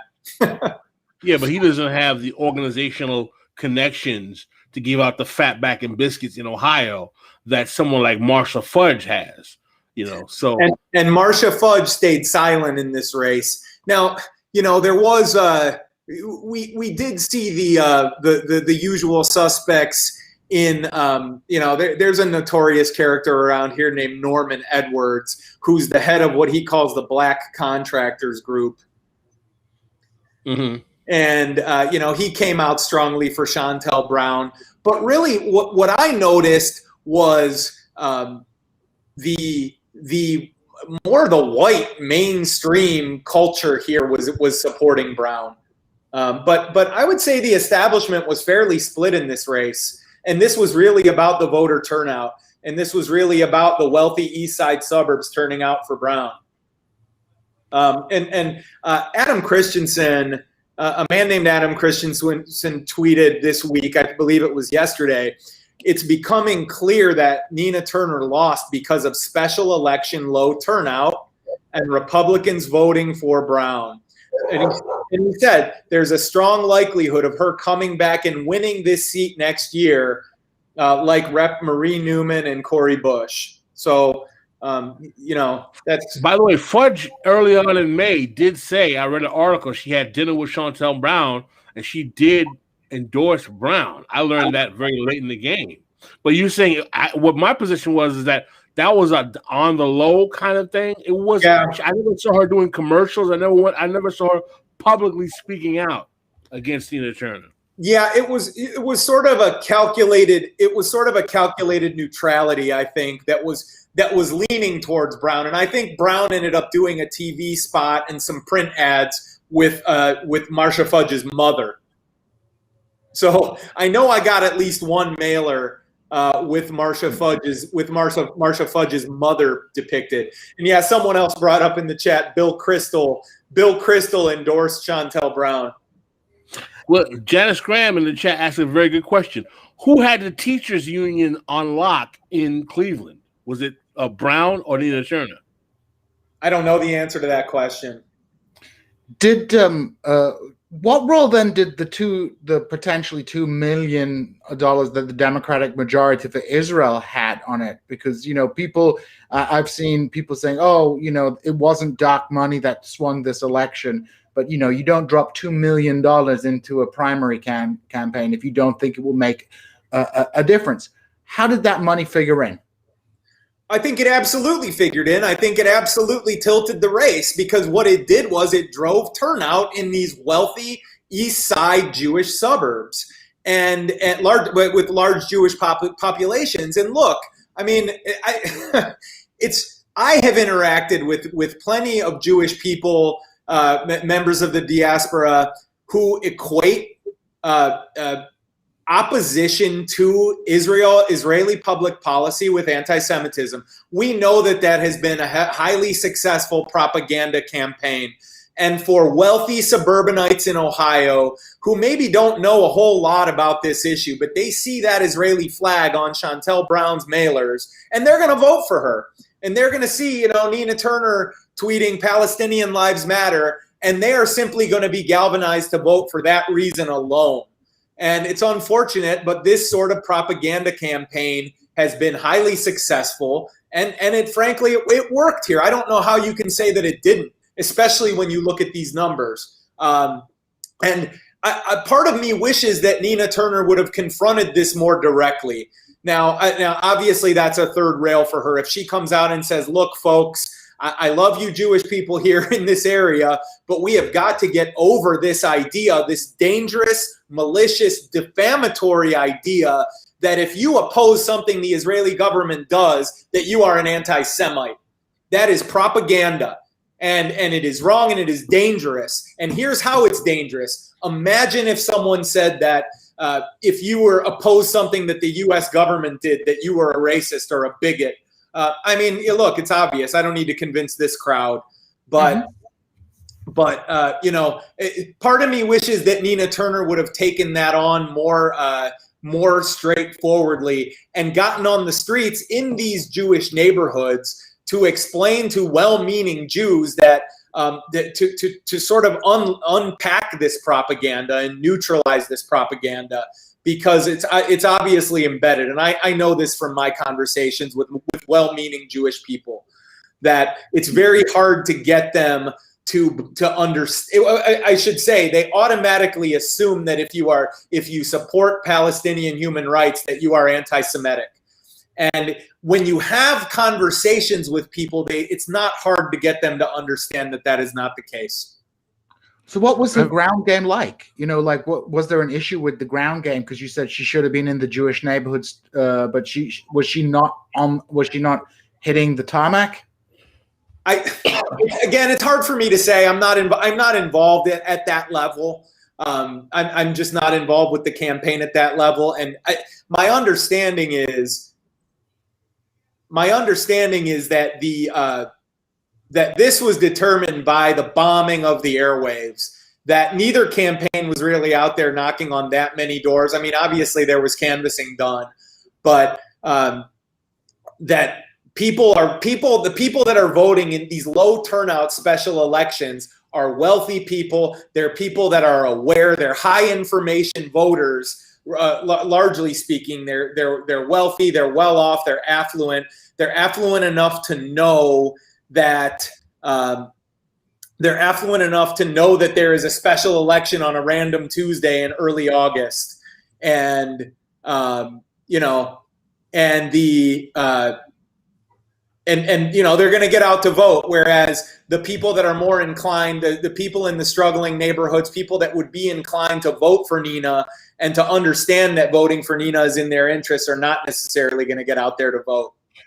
Well, you gave us some facts here. You said in certain poorer, and I would assume black demographics, voter turnout was as low as 6%, and the overall vote turnout was 18%.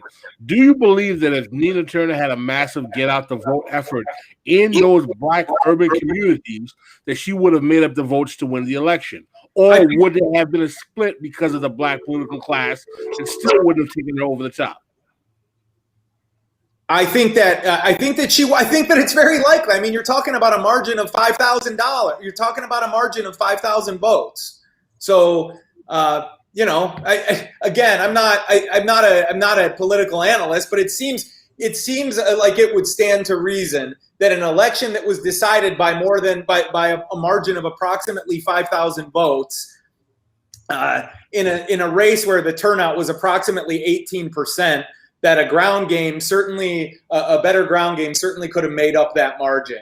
And I do think that an especially promising area would have been to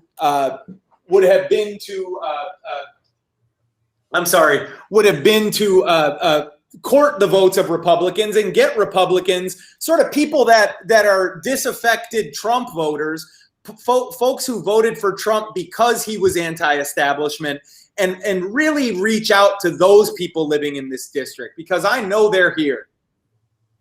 And I got a question, I guess, looking forward, because since this was a special election, we can assume that some of the moneyed interests aren't going to have the same amount of resources, at least focus on this one election.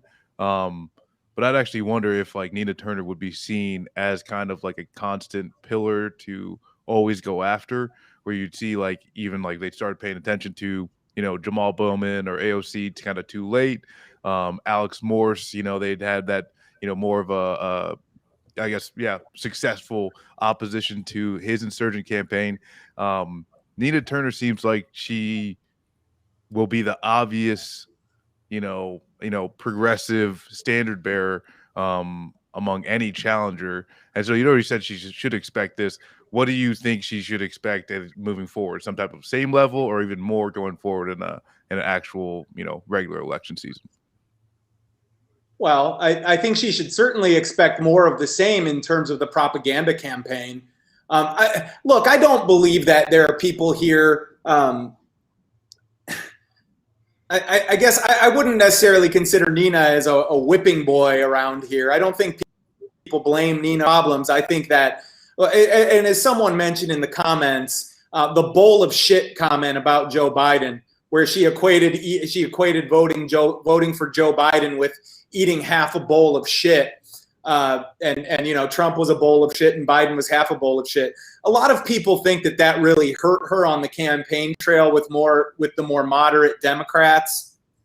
Now, at the same time, I would say there are a number of people that are on the right of the maybe that would consider themselves on the political right, but on the anti-establishment right, that would love a comment like that. But I don't know that Nina went out and courted those voters again. And if I were her, that's who I would be focused on the next time. Do we lose Peter? Can you hear me? Yeah, we can hear you, but we can't see you. Okay, I don't know what's happening here. It's all right, man. It's all right. You can keep speaking. You can keep talking. I had another question too. Because there was at least some data that there's quite a bit of Republican money coming in, Yes. and even some connections between some of the the Republican Party apparatus in Ohio, lending some of their help to Brown. I guess what's your take on that type of alliance? And I guess some people could you assume hey, the Republicans would want the infighting. Maybe some more progressives allows them to paint the whole Democratic Party as radical left. I guess what's your take on Republicans kind of linking arms with the centrist Democrats? Well, I mean, isn't that what our politics is right now? It is this big, soft, comfortable middle, right? It's these people that don't care as much about the culture wars. They care about their own wealth. They care about the fact that they're comfortable. They go to cocktail parties with people that are ostensibly on the other side of the so-called divide. But they don't really care if a Republican or a Democrat wins as long as it's a centrist, right?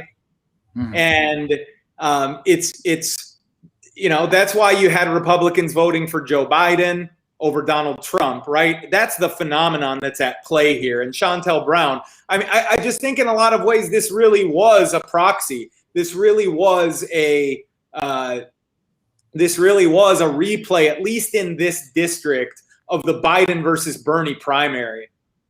And that the future of winning these battles is going to require reorienting people from the red versus blue and the right versus left, and to start orienting them toward the up versus down. The party of unbridled corporate cash versus the people.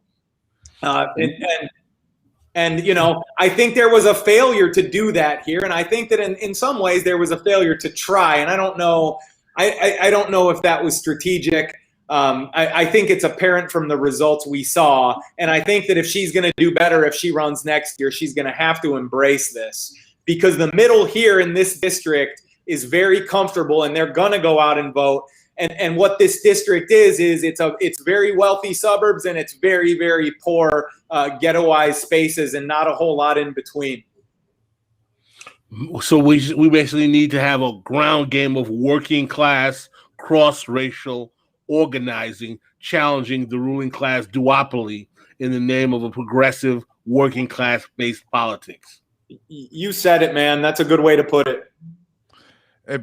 Peter, something kind of alludes to is it possible to separate yourself from the duopoly while within the duopoly? Well, that's a good question. I mean, I guess in some ways that's $1 million question. Are you really going to is a third party? Can you really take a path? Can you really take a path to a seat like this, running from a third party, or do you use the party?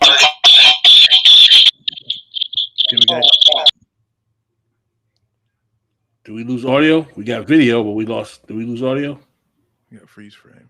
We got a freeze frame. Okay, we got audio back. Let me turn this off. Sorry. Boy. Deep state strikes again. Yeah, that's the Jeep state.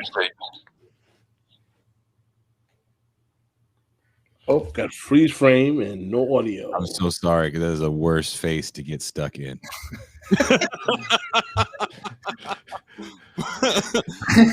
Peter is stuck in an O face. Oh shit. Don't leave him up like that. Jason, why are you losing my fight? doing wrong, man. I think Why Peter are you doing him wrong? light-skinned singer of all time, because that's what he. Man, as soon as you ask about like, oh, hey, third party, boom, Jeep State got your ass. Cooper probably Parties in this house. Cuba probably sent in Cuba has a button which just cuts. He's still here. Okay, let's see if it's working. Can you hear us, Peter? I can hear you. Yeah. Okay, I hope you know we're just messing with you. We weren't Of serious. course. Okay. No problem. Yeah. So look, I mean, I don't know the answer to that question. I mean, I don't know that a third party look, obviously, when was the last time a third party candidate has done anything? I don't know. It would seem that if that one could run within the existing two-party structure and explicitly say, I'm here to undo the damage that's been caused by unbridled corporate cash and to take this party back for the people. That to me would be again, I'm no political scientist, but that to me would be the mode. Folks, can I tell a little story about some background with Marcia Fudge and to talk about the kind of Democrats we're dealing with here that I have a little unique perspective on to put this into some context? Yeah, please. So what has happened here in Cleveland and one of the issues in Cleveland where we have seen the population and seen a progressive movement coalesce most effectively is with respect to subsidies to the region's professional sports owners. The owners of the NBA team, the Cavaliers, Dan Gilbert, who is now worth $50 billion, as well as the Cleveland Browns owner, the Haslams, the Republicans from Tennessee. Bill Haslam was the governor of Tennessee. And the owner of the Cleveland Indians, now soon to be Cleveland Guardians, the Major League Baseball franchise. And what Marcia Fudge, who is, who Chantel Brown was touting as, her mentor, Marcia Fudge had a very chilling role and a very under-discussed role in quashing a citizens movement that coalesced in 2017 when Cleveland's political leaders essentially voted to give Dan Gilbert, who again is the owner of the Cavaliers, owner of Quicken Loans. He was worth about $5 billion back then. I believe his wealth has exploded to $50 billion in just this last few years. And the city's leaders voted to give him a handout that would have cost approximately $300 million. And what happened was a group of organizers that was led by the Greater Cleveland Congregations, which was a subsidiary of a national organization. I'm forgetting the name of this national organization, but they organized a campaign to collect signatures on petitions to put this issue on the ballot, where the people of Cleveland were going to get to vote on whether Dan Gilbert and the Cavaliers were going to get this handout from public money. And they did an excellent professional job of both getting press over this, collecting the signatures, and submitting those signatures to the Cleveland political leaders on city council. And what happened was one of the wildest chapters of progressive political history that I believe has happened in the U.S. in my lifetime. So the public was galvanized against this subsidy. And you had people on the right and the left that understood that this is a rotten deal. And they collected enough signatures. In fact, they collected far more than enough signatures. I believe they only needed to collect something like 5,000, and they collected like 50,000. It was something along those lines because they wanted to really blow them away. And the establishment here in Cleveland and in Cuyahoga County was so terrified of having the people have a say on this that the council clerk, the city council president, Kevin Kelly, who is now running for mayor and is probably the front runner to replace Frank Jackson, Cleveland's 4-term mayor, to show you what a corporate stranglehold there is here. But they refused to accept the signatures, and they had no legal justification to do it. So what these organizers did was took this case to the Ohio Supreme Court, and I represented them there in the Ohio Supreme Court, where we could file an original action because the council clerk's actions were so egregious that we were able to get the Supreme Court to order that the council clerk had to accept those petitions and put this issue on the ballot in November. So this all happened in, I want to say it was around September. No, I'm sorry, because this was another special election. So this was in August. So this was going to be in the November election. The Supreme Court ruled in August with respect to the November election.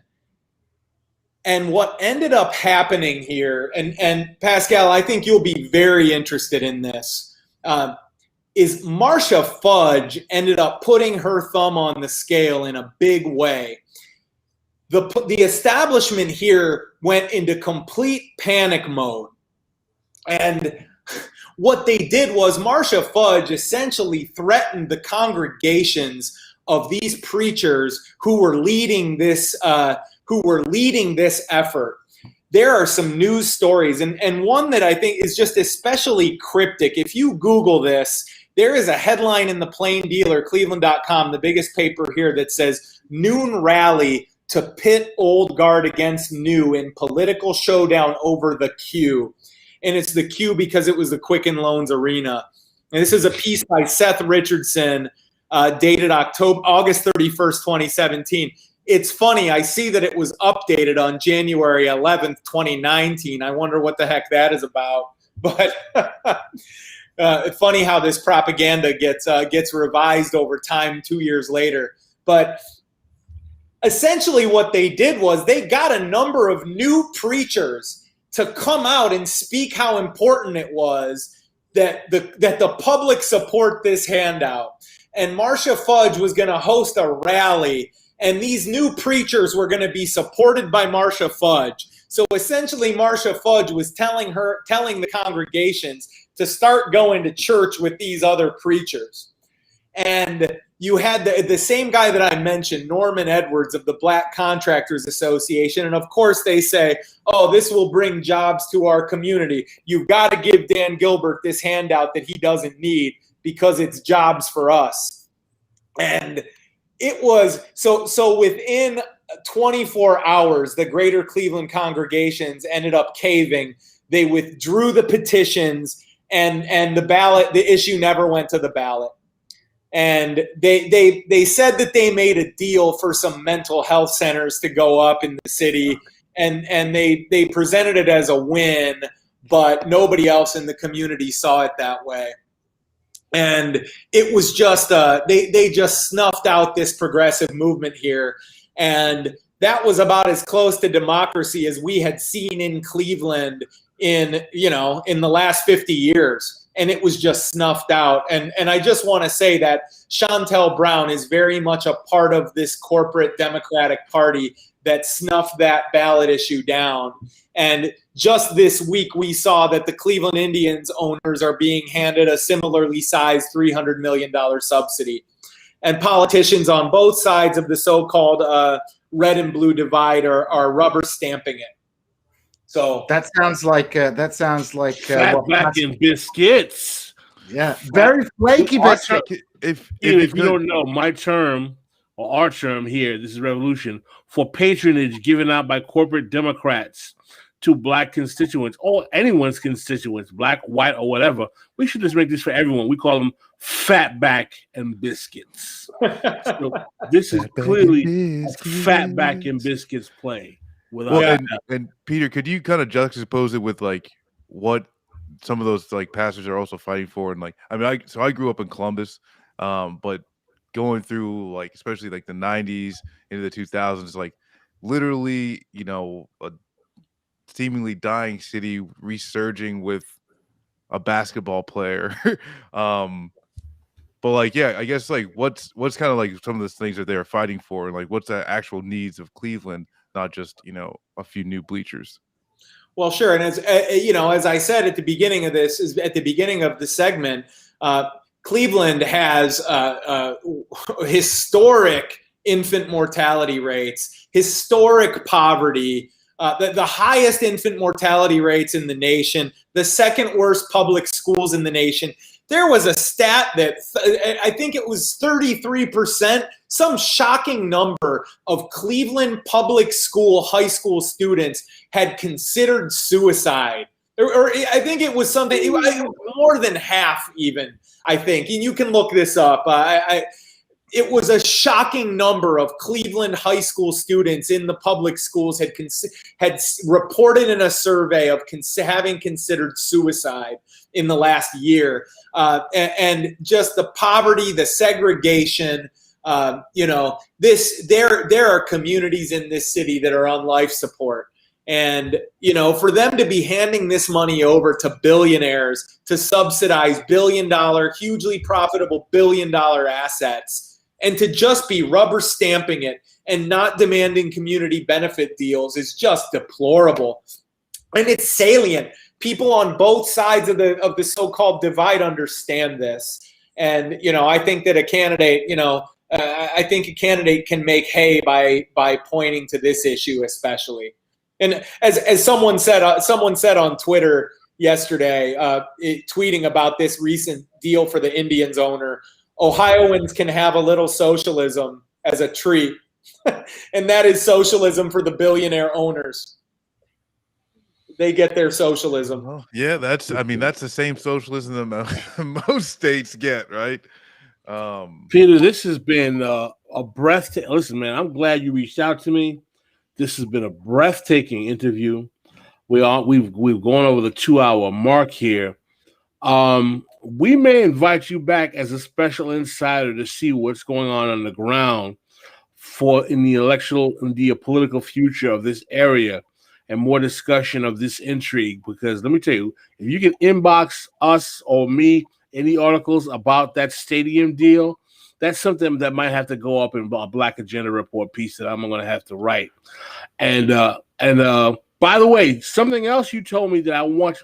Is it true that Cuyahoga County is the county in which Tamir Rice was shot by the police? Is that correct or incorrect? That is correct. We are in Cuyahoga County is where the city of Cleveland sits.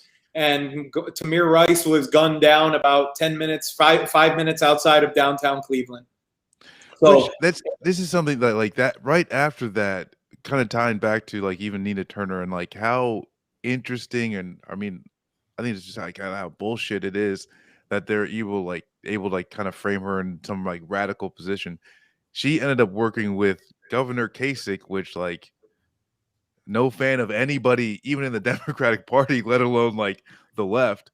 But just doing like her legislative duties, working with the commission, trying to do, like get some, police reform or whatever, doing whatever she can. Right.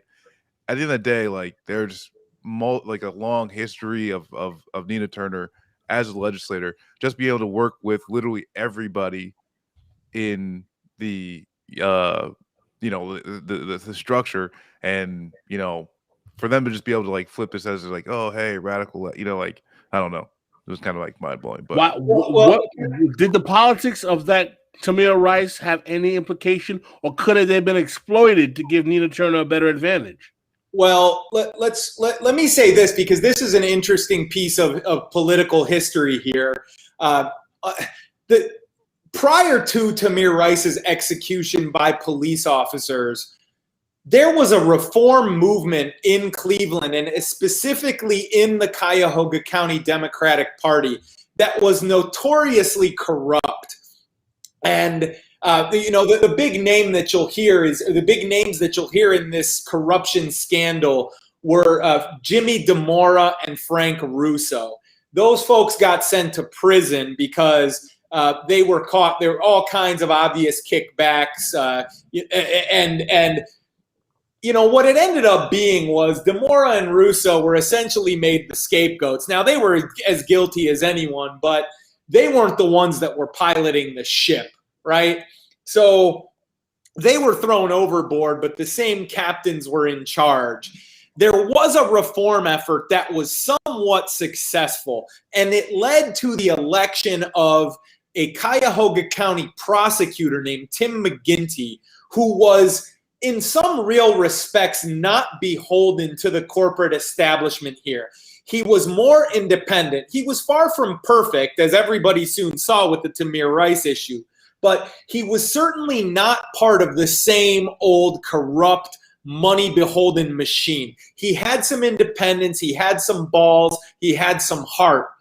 But unfortunately, he did not prosecute the police officers who executed Tamir Rice. And that ended up being his undoing at the hands of the very corrupt establishment that previously had its hands on this county's machinery. So they were able to exploit McGinty's failure to prosecute those cops, even though these MFers, are we allowed to cuss on this podcast? Yes. Yeah. Am I allowed to motherfuck somebody? These motherfuckers would have Especially never federal cops. prosecuted those cops, but they pretended like they would have. They stayed behind the scenes and they just put one of their good old boys right back in there.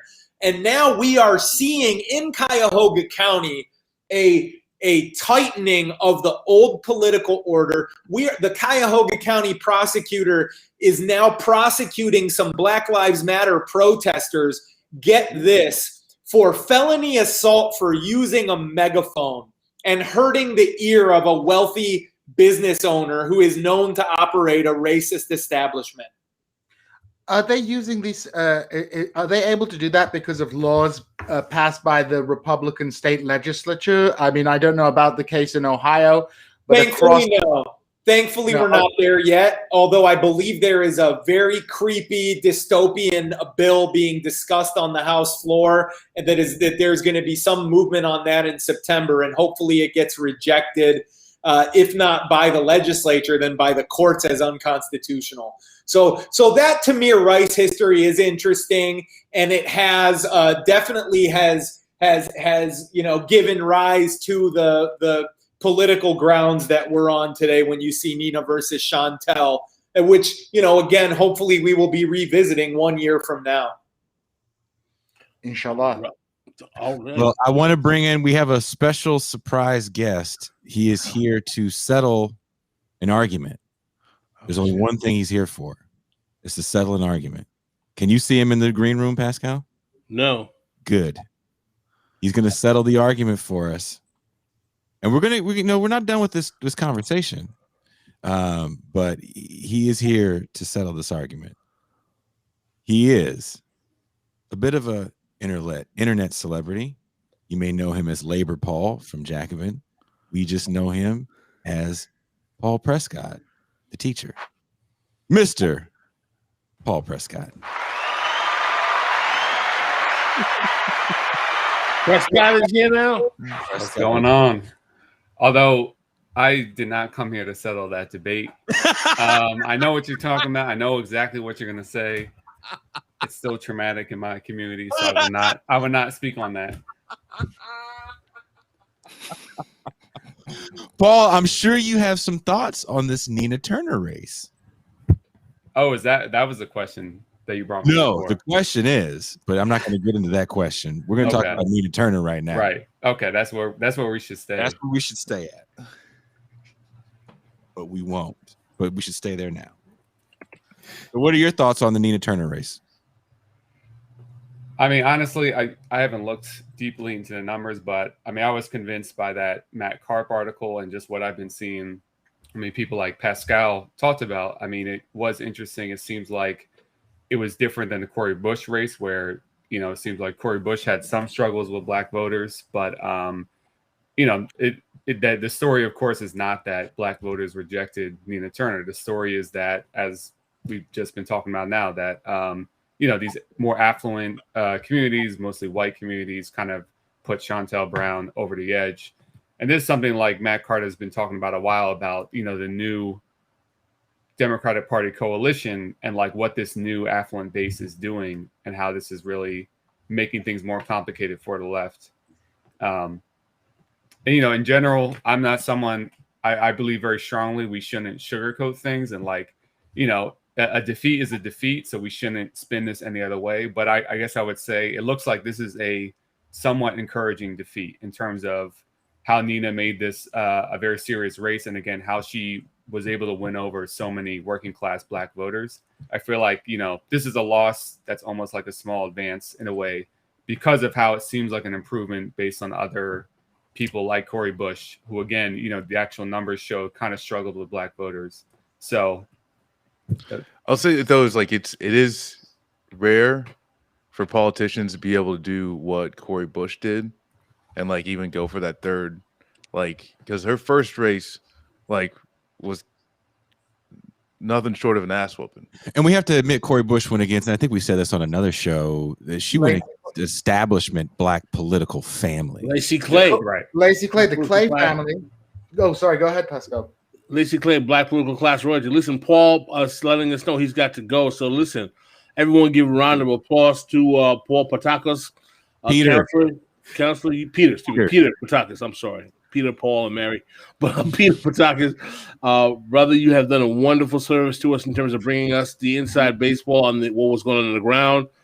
Keep in contact with us. I know we're connected on social media. We may have you in to do some analysis on other things, maybe civil rights cases relative to racial issues in Ohio or Cleveland or overall. You might become our civil rights attorney of record, if possible, to come and talk about those things, if you are willing to do so, Peter, in the long haul, if possible. And I appreciate you being a long-term fan of my work, who actually was familiar with me before the podcast. So I would be honored, Pascal. Thank you very much. Call me anytime. Thanks, fellas. This was a great conversation. Thank you, Peter. OH. OHI. So let's get down to business. Lacey Clay. I'm not weighing in on this. You were born in like what, 90? You don't even know who these people are. Right. You know, I mean, interesting fact, I was actually born the same day as the Rodney King beating, March 3rd, 1991. Wow, that's how you came into this world. God damn. Yeah. By the way, Mike Brown, friend of the show, said that Paul Prescott wrote a very good piece on Black Left Union and union organizing. Can we get the link for Paul's piece to share it with the chat? We always like to big up Black Left unions. What's up? Did you talk about drum? Did you talk about the Detroit Revolutionary Union movement? You left those out, didn't you, Paul? Not in this article. This article is about Maida Springer, the great.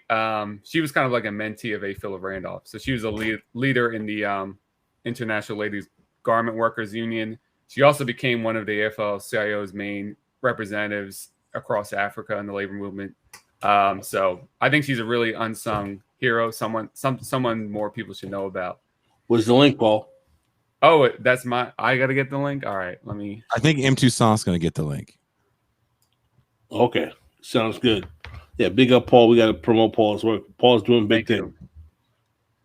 So Paul's been gone for a minute, and a lot has happened since Paul's been gone. And you don't need to call your pop up for this one, Paul. It's totally fine to call pops up. I know you. Right. We should do like a live call. I'm not calling my dad right now. You should ask your father this question, because I want to see his face when you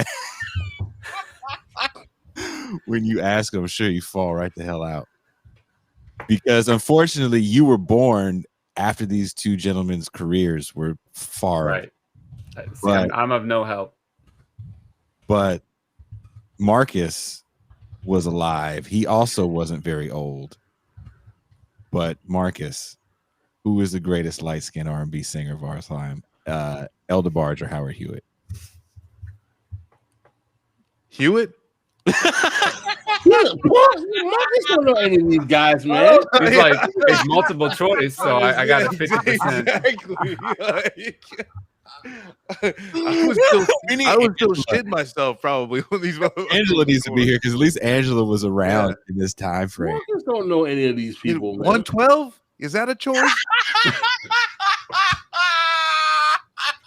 Let me tell you what I want to do. First of all, the winner of the poll you put up, Jason, was my choice, which was El DeBarge. I hope you realize that. I looked at the poll. The poll closed with El DeBarge. Thank you. By tremendous amounts. Actually, a shout out to X with the lazy bone. We're talking about Cleveland. We didn't bring up any Bone Thugs and Harmony though. So Ohio for me is like we and Pascal talked about this. A lot of some funky motherfuckers come from Ohio. Funk is Ohio. Funk music, man. Brothers, the Ohio Players. Yeah. Who else is from Ohio? There's a lot of funk bands from Ohio. As a matter of fact, there's a really good documentary unsung on funk in Ohio, man. Talk about, I think it's a documentary on the Ohio Players, one of my favorite funk bands. It was awesome. I mean, Ohio is decent, but it's not the town. Isn't Bootsy Collins from Ohio? Bootsy Collins is from Ohio. Yeah. He's a Cincinnati guy. Yeah, man. Queen City. Yeah. But Paul, man, listen, you have anything you want to share with us in terms of your work, your writing, your politics, what's going on? What's the situation? Was you running for office? Are you still doing that? What's the word? Well, we can talk on a different show about that. I mean, nothing more to report, really. You know, I just came on to kick shit with you all. You know? I wasn't prepared. I mean, I figured y'all would say something that I would original plan was to have Paul on earlier. Because I mean, I'm taking privilege. I'm a delegate at the DSA convention, which is all virtual, which is hell. How's the DSA? Yeah, that's a loaded question. What happened? I mean, get a call on the show. Please get a call on the show. I've emailed him. Pascal's emailed him. We never heard back. Akala, the rapper Akala. He's about. Okay. You think I know it? We can. Hey, if Smith can hook it up, he can hook it up. You hook it up, Smithy. If I would love to hear about what's going on in the DSA conference at the moment, especially in terms of there's been a little bit of talk about like growing factionalism within the DSA and, you know, complaints about some groups against the leadership for directing energy towards electoralism too much. What are your thoughts? How's things going? Seems peace is. Oh, look at this. Howard Hewitt is from Akron. That's what I said. Pascal, you are hating right now. That's why I said Hewitt, AK Rowdy, Akron. I got yeah. You don't remember him and Nia Peoples was the most powerful interracial light-skinned couple of all time? Because I went to Hewitt Middle School. Paul, back to the DSA. It's on a lunch break right now, so that's why I was late, and I'm just popping in now. So I mean, I can't get into all of it, but I mean, I think broadly, you know, DSA in general is like, it's a lot of growing pains because, you know, I joined DSA and I was active in I was active in the labor world, but also other socialist groups in the pre-Bernie days where if you had 40 people in a group, that was like extremely impressive those days. You know, DSA grew insanely, like almost literally overnight. And I think a lot of people know this, but, you know, I joined during the first Bernie campaign. There was very modest growth. And then it was like once Trump won, someone sent out an email to every person to join DSA. And it was just like this explosive growth. And so that's cool. But I think part of that, too, is like, you know, you had so many people joining that, you know, from many different backgrounds politically. And I think that's a strength and a weakness. Like, I think it's a good moment that so many new people are coming in. But, you know, people have very different ideas of what they think socialism is, what they think we should be doing. A lot of people have just no experience at all. So working through that, I think, is going to be pretty messy. So, yeah, I mean, there's a lot of dumb factionalism. I think it's one of those things where because that's the loudest, that's probably what you'll see the most. But there's also a lot of good stuff happening in different areas. You know, it really is, you know, DSA calls itself a big tent, and it really is. And I think there's a lot of strengths to that. There's a lot of weaknesses to that. I know I'm being kind of vague, but I mean, are there any like one of the things about DSA, which is probably an advantage in its growth, and I should probably say that, you know, I'm a member of DSA as well, and I believe all of us on the screen are DSA. We may not be very active as much as Paul and Marcus, but I think we're all. Marcus, are you a DSA member? You're muted. You lost your audio. When I was still in Portland, I was like a whole lot more active, and then when I moved out to the sticks, like, yeah, and then I still just landed in Virginia, so I'll start. Oh, we got to get that in a little bit, but yeah, let's let Gene finish. So yeah, so one of the advantages that it's a kind of very decentralized group with without a clear program, but also at some point that is a huge disadvantage because it's incoherent. Do you think there are any moves afoot to create at least a little bit more discipline on the DSA so it can actually function more coherently? Or do you think we're going to be seeing the same kind of incoherency moving forwards? Or is there an attempt to say, okay, DSA, if it wants to go to the next level of influence, we need to have some kind of discipline? Yeah, I mean, there are moves to try to do that. And especially at the last convention in person in 2019, I mean, this actually kept coming up both in 2017, 2019 again. And I was someone that has been advocating for not necessarily democratic centralism per se, but more centralism, more coherence. Unfortunately, I mean, our side is losing out on that. And I don't always know what the reason is for this. There's, I think, a sentiment among a lot of members is knee-jerk reaction against that in any sort of way. And again, that's where now it creates this picture of the organization where, depending what chapter you're in, very, very different things can be going on. I thought what was healthy in our 2017 convention was we adopted, I think it was 5 priorities, priority policies. It wasn't to say, obviously, if you're in a chapter and you're working on something that's not those priorities, you can do that. But this is the 5 things we were thinking about in this next period. I honestly forget all of them, but one of it was building the labor movement, Medicare for all, things like that. I thought that was really good for the organization to do. And I think it's bad that we've moved away from that. I think at the last convention, it was 10, a list of 10 or 15. I don't think we have the same thing at this convention. So yeah, I mean, I guess the short answer is I don't think that side is winning out in terms of trying to get more coherence. But I think what's sort of interesting to think about, I mean, DSA's growth, I mean, in honesty, has been very dependent on some outside events. So it's we talk about, we had the Trump bump, we had the Bernie second run bump, there was an AOC bump in membership. So it's kind of interesting to think about, these outside events, how will DSA weather whatever is going to happen in these next few years. But again, when people ask me about DSA, it's I really can't tell you one thing. Some chapters are doing really incredible work. I'm biased, of course. I'm really proud of what we're doing in Philly. I think broadly there's this great opportunity for the left to merge with some parts of the labor movement. There's so many opportunities. I think in Philly, we've done a really great job of doing that. And we closely work together with unions on common projects. So that's happening in some places. It's not, it really is kind of depends what region, what chapter you're talking about. What about organized working class people where they are going into black churches, union, not only union halls, right? Gymnasiums, and organizing a working class black, brown, white people on the ground, even poor people on the ground. Voter registration outreach, community, political education picnics, whatever. Right. Yeah. I mean, I don't think much of that is happening, and I think part of that the reason is because a lot of what you all talk about on this show, this very unhealthy, hyper woke way of looking at black politics, which is not really looking at black politics, I think is still dominant among many people, and they have these tokenistic ideas, whatever, about how to approach this stuff that I don't think is very productive, and I think leads away from doing the kind of things you are talking about.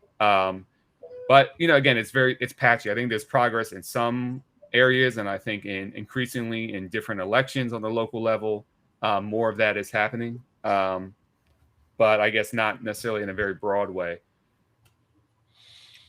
Yeah, man. I hear you. Listen, man, we've been on for 2 hours and 2.5 hours. We've covered 3 different subjects, and I have we got to wrap some things up. I got to think. Pascal needs a sandwich. No, I have an obligation with some family members. I have to do some work with them to help them with some issues. My mom, particularly. So, if you guys want to carry on with me, fine. But I think we've. Don't forget, we want people to watch the videos. If they're too long, they can be. That's not true. Our most watched videos 3.5 hours. We gotta push. That's an anomaly. That's not true. I mean, I could do my best like Norman Finkelstein impression for like another hour or something. Paul, you are the light.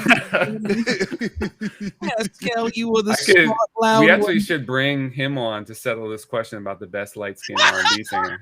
I bet you he knows the full repertoire of both Howard Hewitt He's got and the Al full DeVore. catalog. He might say some shit like Pavarotti. I bet you any money that motherfucker's got the full Elder Barge catalog. Would you like to hear from his third album, Linen Pants You and got Rain? the Finkelstein voice down.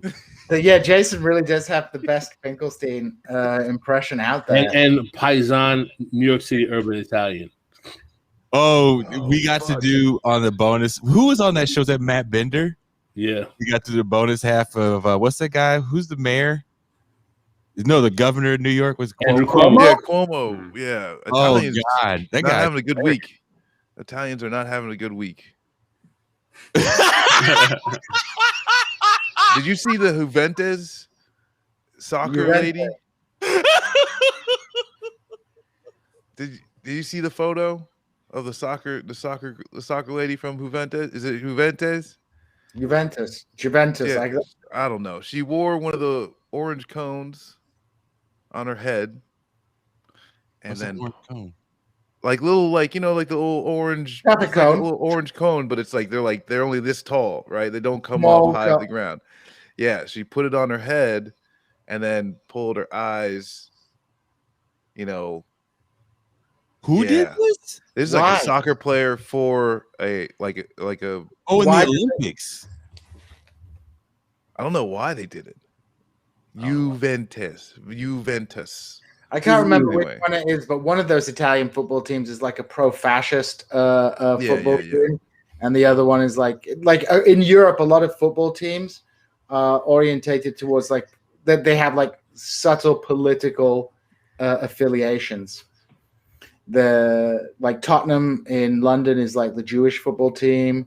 The Turkish community supports Arsenal because of the colors are the same as Turkey. West Ham are like they're like the racist football team. In Scotland, Celtic are the Catholic team, Rangers are the Protestant team. So we have all these kind of weird things, and it's the same is true in Europe with all these football teams. Paul, are you famous enough in the podcast world that when you go out and about in Philadelphia, people stop you on the street? I mean, a few times, but Or did they confuse you for Drake? damn, Yeah, no war. damn. You know what's funny? Like my partner has a big crush on Drake, and increasingly I'm like, damn, that's why you're with me, right? Yeah. The dollar store Drake. Here I am. Damn. Red Wow. Drake. Red Drake. Red Drake. We should get Drake on. I mean, There's so, worse but yeah, a things few to people look- will stop me. But I mean, it's obviously people that already are watching left media. You know, it's not like. And it's so- funny. I feel People like- expect me to know everything that's going on in the left media world, like the drama and the beef. I'm like, yo, I have no idea what the fuck's going on. Like, I do my piece. I comment on This Is Revolution sometimes, you know, and then I don't know what's going on. And then he's like, and that's what gets me fucked up. Yeah. Well, there's a lot of drama. There's always a lot of drama, but Right. like, I don't know. You That's can just notice like Marcus- part of it, right? And it really is like, No, Marcus, do you get noticed in the street? no, I don't. Like, that seems like I don't go anywhere. If I go, hoodie, mask up, everything. No one sees my face. Just look like a My brother gets recognized in the street. He's a professional wrestler. Yeah, but he's changed. You know, he apparently I heard this morning. He's changed his like professional wrestler persona from being a fake Mexican, because people used to come up to him in the street and they'd be like, they'd think he's Mexican, and they're like, oh, and he'd be like, no, I'm from Holland. It's like, oh, I thought you were Mexican for real. And then What was it? What was the name? his name is Dara Diablo. If you Google oh him, no. and then, but I don't know his new persona. I think he's kept the same name, but I think he's he's a bad guy, so he's like a wife beater. Or He's something being people think you're joking. No, Gene's brother really is a professional Wow. wrestler. Like this is not. He should turn into like a really woke, politically correct character. Like he's like a Robin DiAngelo reader who just gets angry sometimes. You know, like. Wait, let me send you a picture of him. Yeah, he's like, it hurts me more than it hurts you every time he has to do a move. Yeah, every time. Yeah, exactly. It's like. I recognize my privilege as a 400-pound muscular man as I'm pummeling you. Yeah, my privilege to bench press 600 pounds 80 times. Wait, I'm sending you a link. You can. Gene's brother's one of those small guys that fly all over the place. Yeah, he's very much in that mold. There you go. Oh my god. Oh look, but he's hairy as a motherfucker. I mean, you could knit a very warm blanket with his chest hair. I see the comment fragility Hulk. That's so funny. Hold on, I'm going to share this with the screen so you guys can see how hairy Gene's brother is.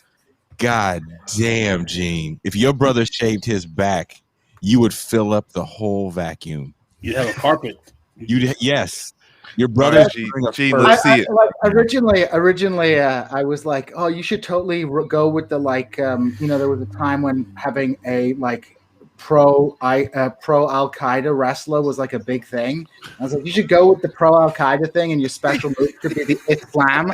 And he was like, I don't think that's going to end well. I think they had a professional wrestler named the Iron Sheik. The Iron Sheik. That is Gene's brother. He was not lying. He is a professional wrestler, and he might be the hairiest man in the world. Yeah, I've seen it. A hair suit.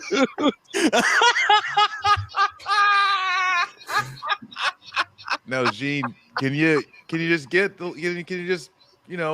pull down the neck of the t-shirt a little bit? What do you? We actually already had this discussion 2 days ago with Pascal. Oh yeah, this shit is hereditary. Oh yeah. Okay. All right. Fragility Hulk. Love it.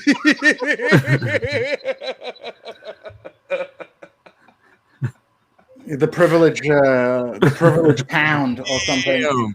Hey, you know why I give Gene's brother props though? Because he's bringing that shit back. Remember when Tom Selleck could be hairy as fuck, couldn't even see his nipples for that shit, have women all over the place? Because I'm hairy as shit too. Not like that. I'm not wildebeest bad, but I'm like extra taco meat bad. But he can't even zip up his coat without catching the hair.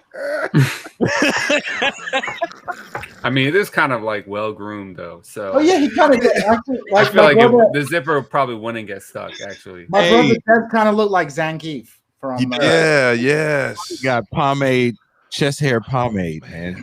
God damn. I hope he's watching this shit too. I bet he's got some crazy ass stories. Can we get your brother on? Yeah, you can get my brother on. He was. You should have him on Left Flank Vets. I hear the vets are all really into wrestling. I mean, I feel like that there is a resurgence or maybe I don't know, people who started liking wrestling just never got out of it.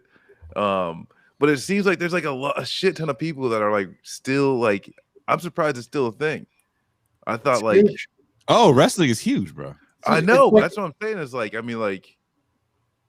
when I grew out of it, I assumed that this would die. I was kind of the same way.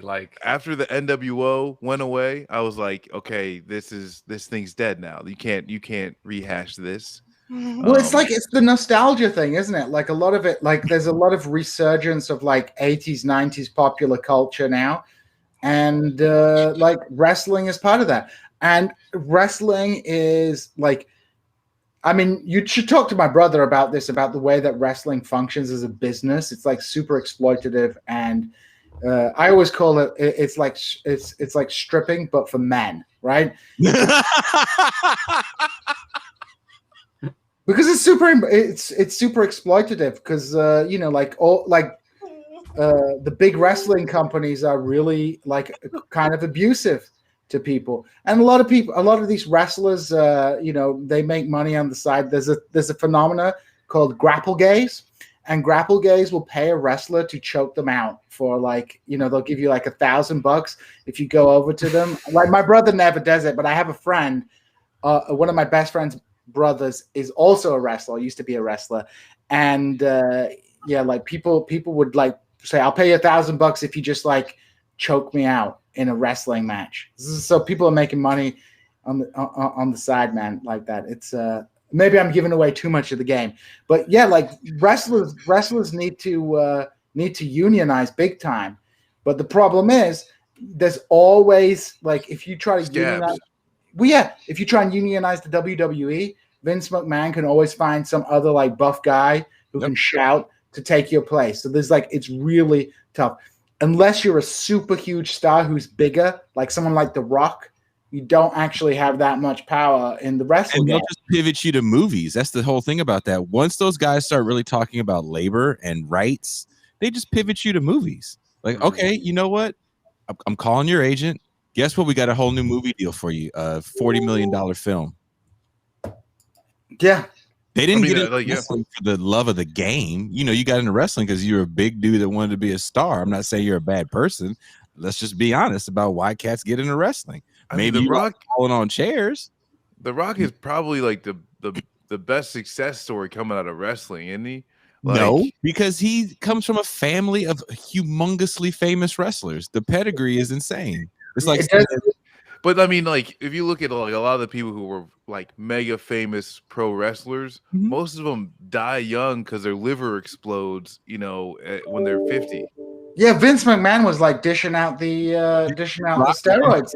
Vince McMahon got in a lot of trouble for giving everybody steroids and then getting called out after the open drug use, right? And it's dangerous work. It's like it's not like they're like it's choreographed, but it's still extremely dangerous, and you can get super injured on it, and that's what happened. It's like physically demanding, and Did Sting die from falling out from? Wasn't there a wrestler that died from just like coming out from the rafters or some shit? I mean, again, you'd have to talk to my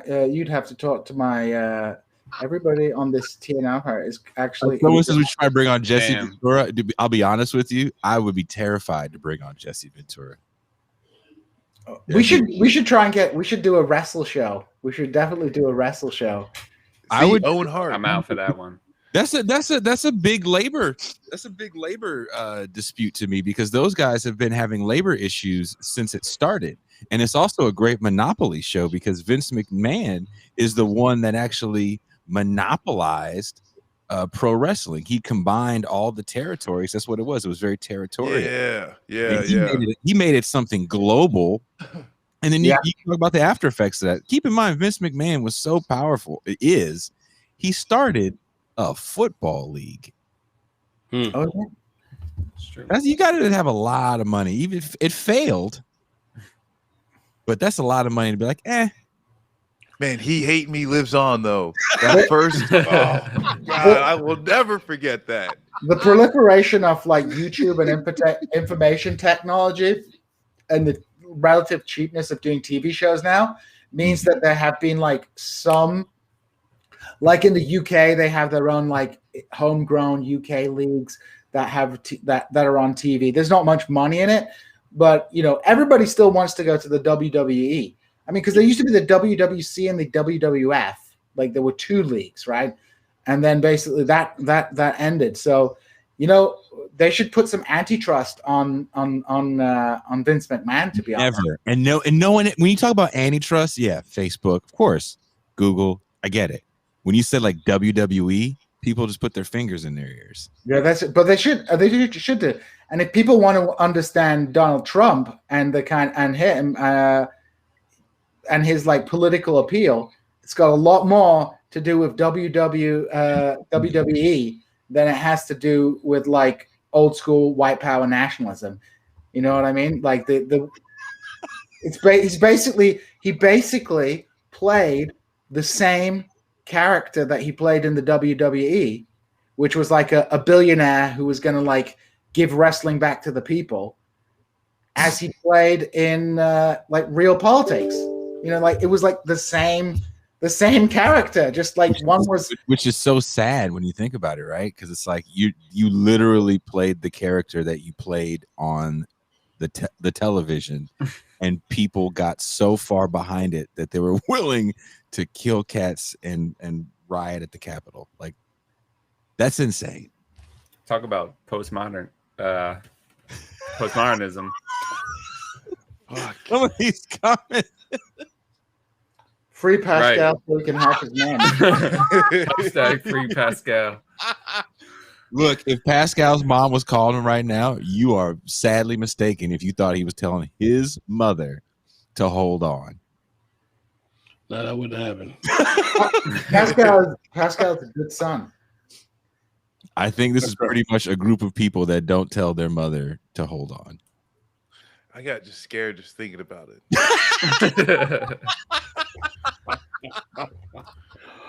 Wow. Call my mom right now and apologize.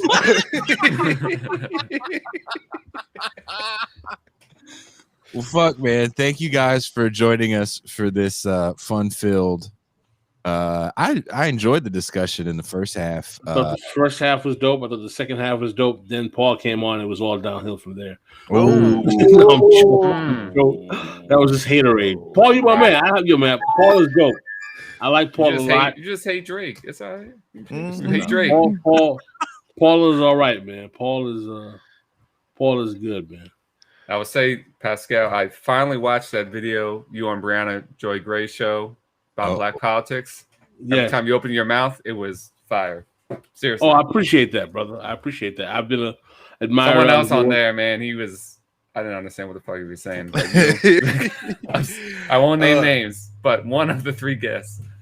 Paul, would you be willing to talk a little bit more about the DSA convention when everything's, kind of all said and done, and you can get, at least just of like, hey, this is kind of what had happened. Like, no one's interested in the drama here.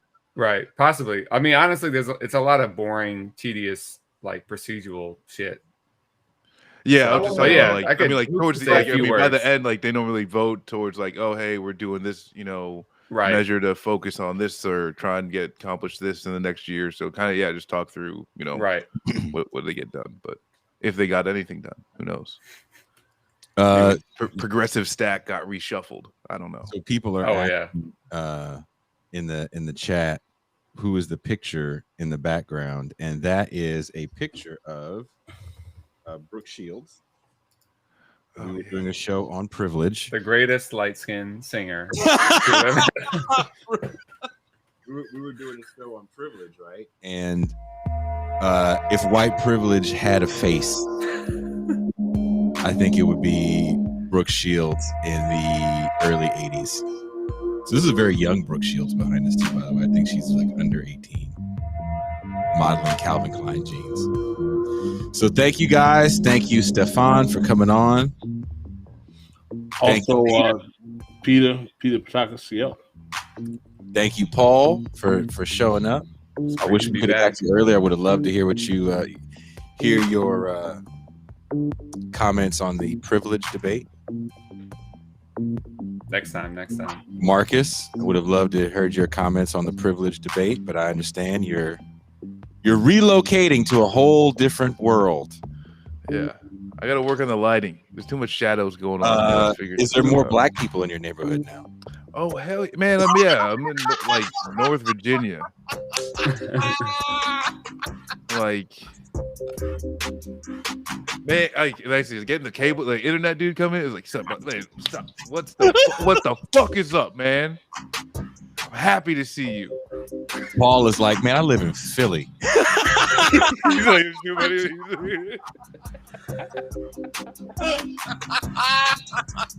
Philly's like the blackest city in North America. It's black city.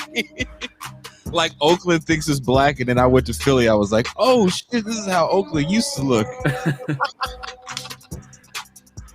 There was moments I was walking around West Philadelphia, and it really did feel like, because you guys have the train too. Oh yeah, right. The L. So I was just like, damn, this I could seriously be in East Oakland right now, in West Philadelphia. Mhm. The only thing that gets me is when cats talk. Y'all say water.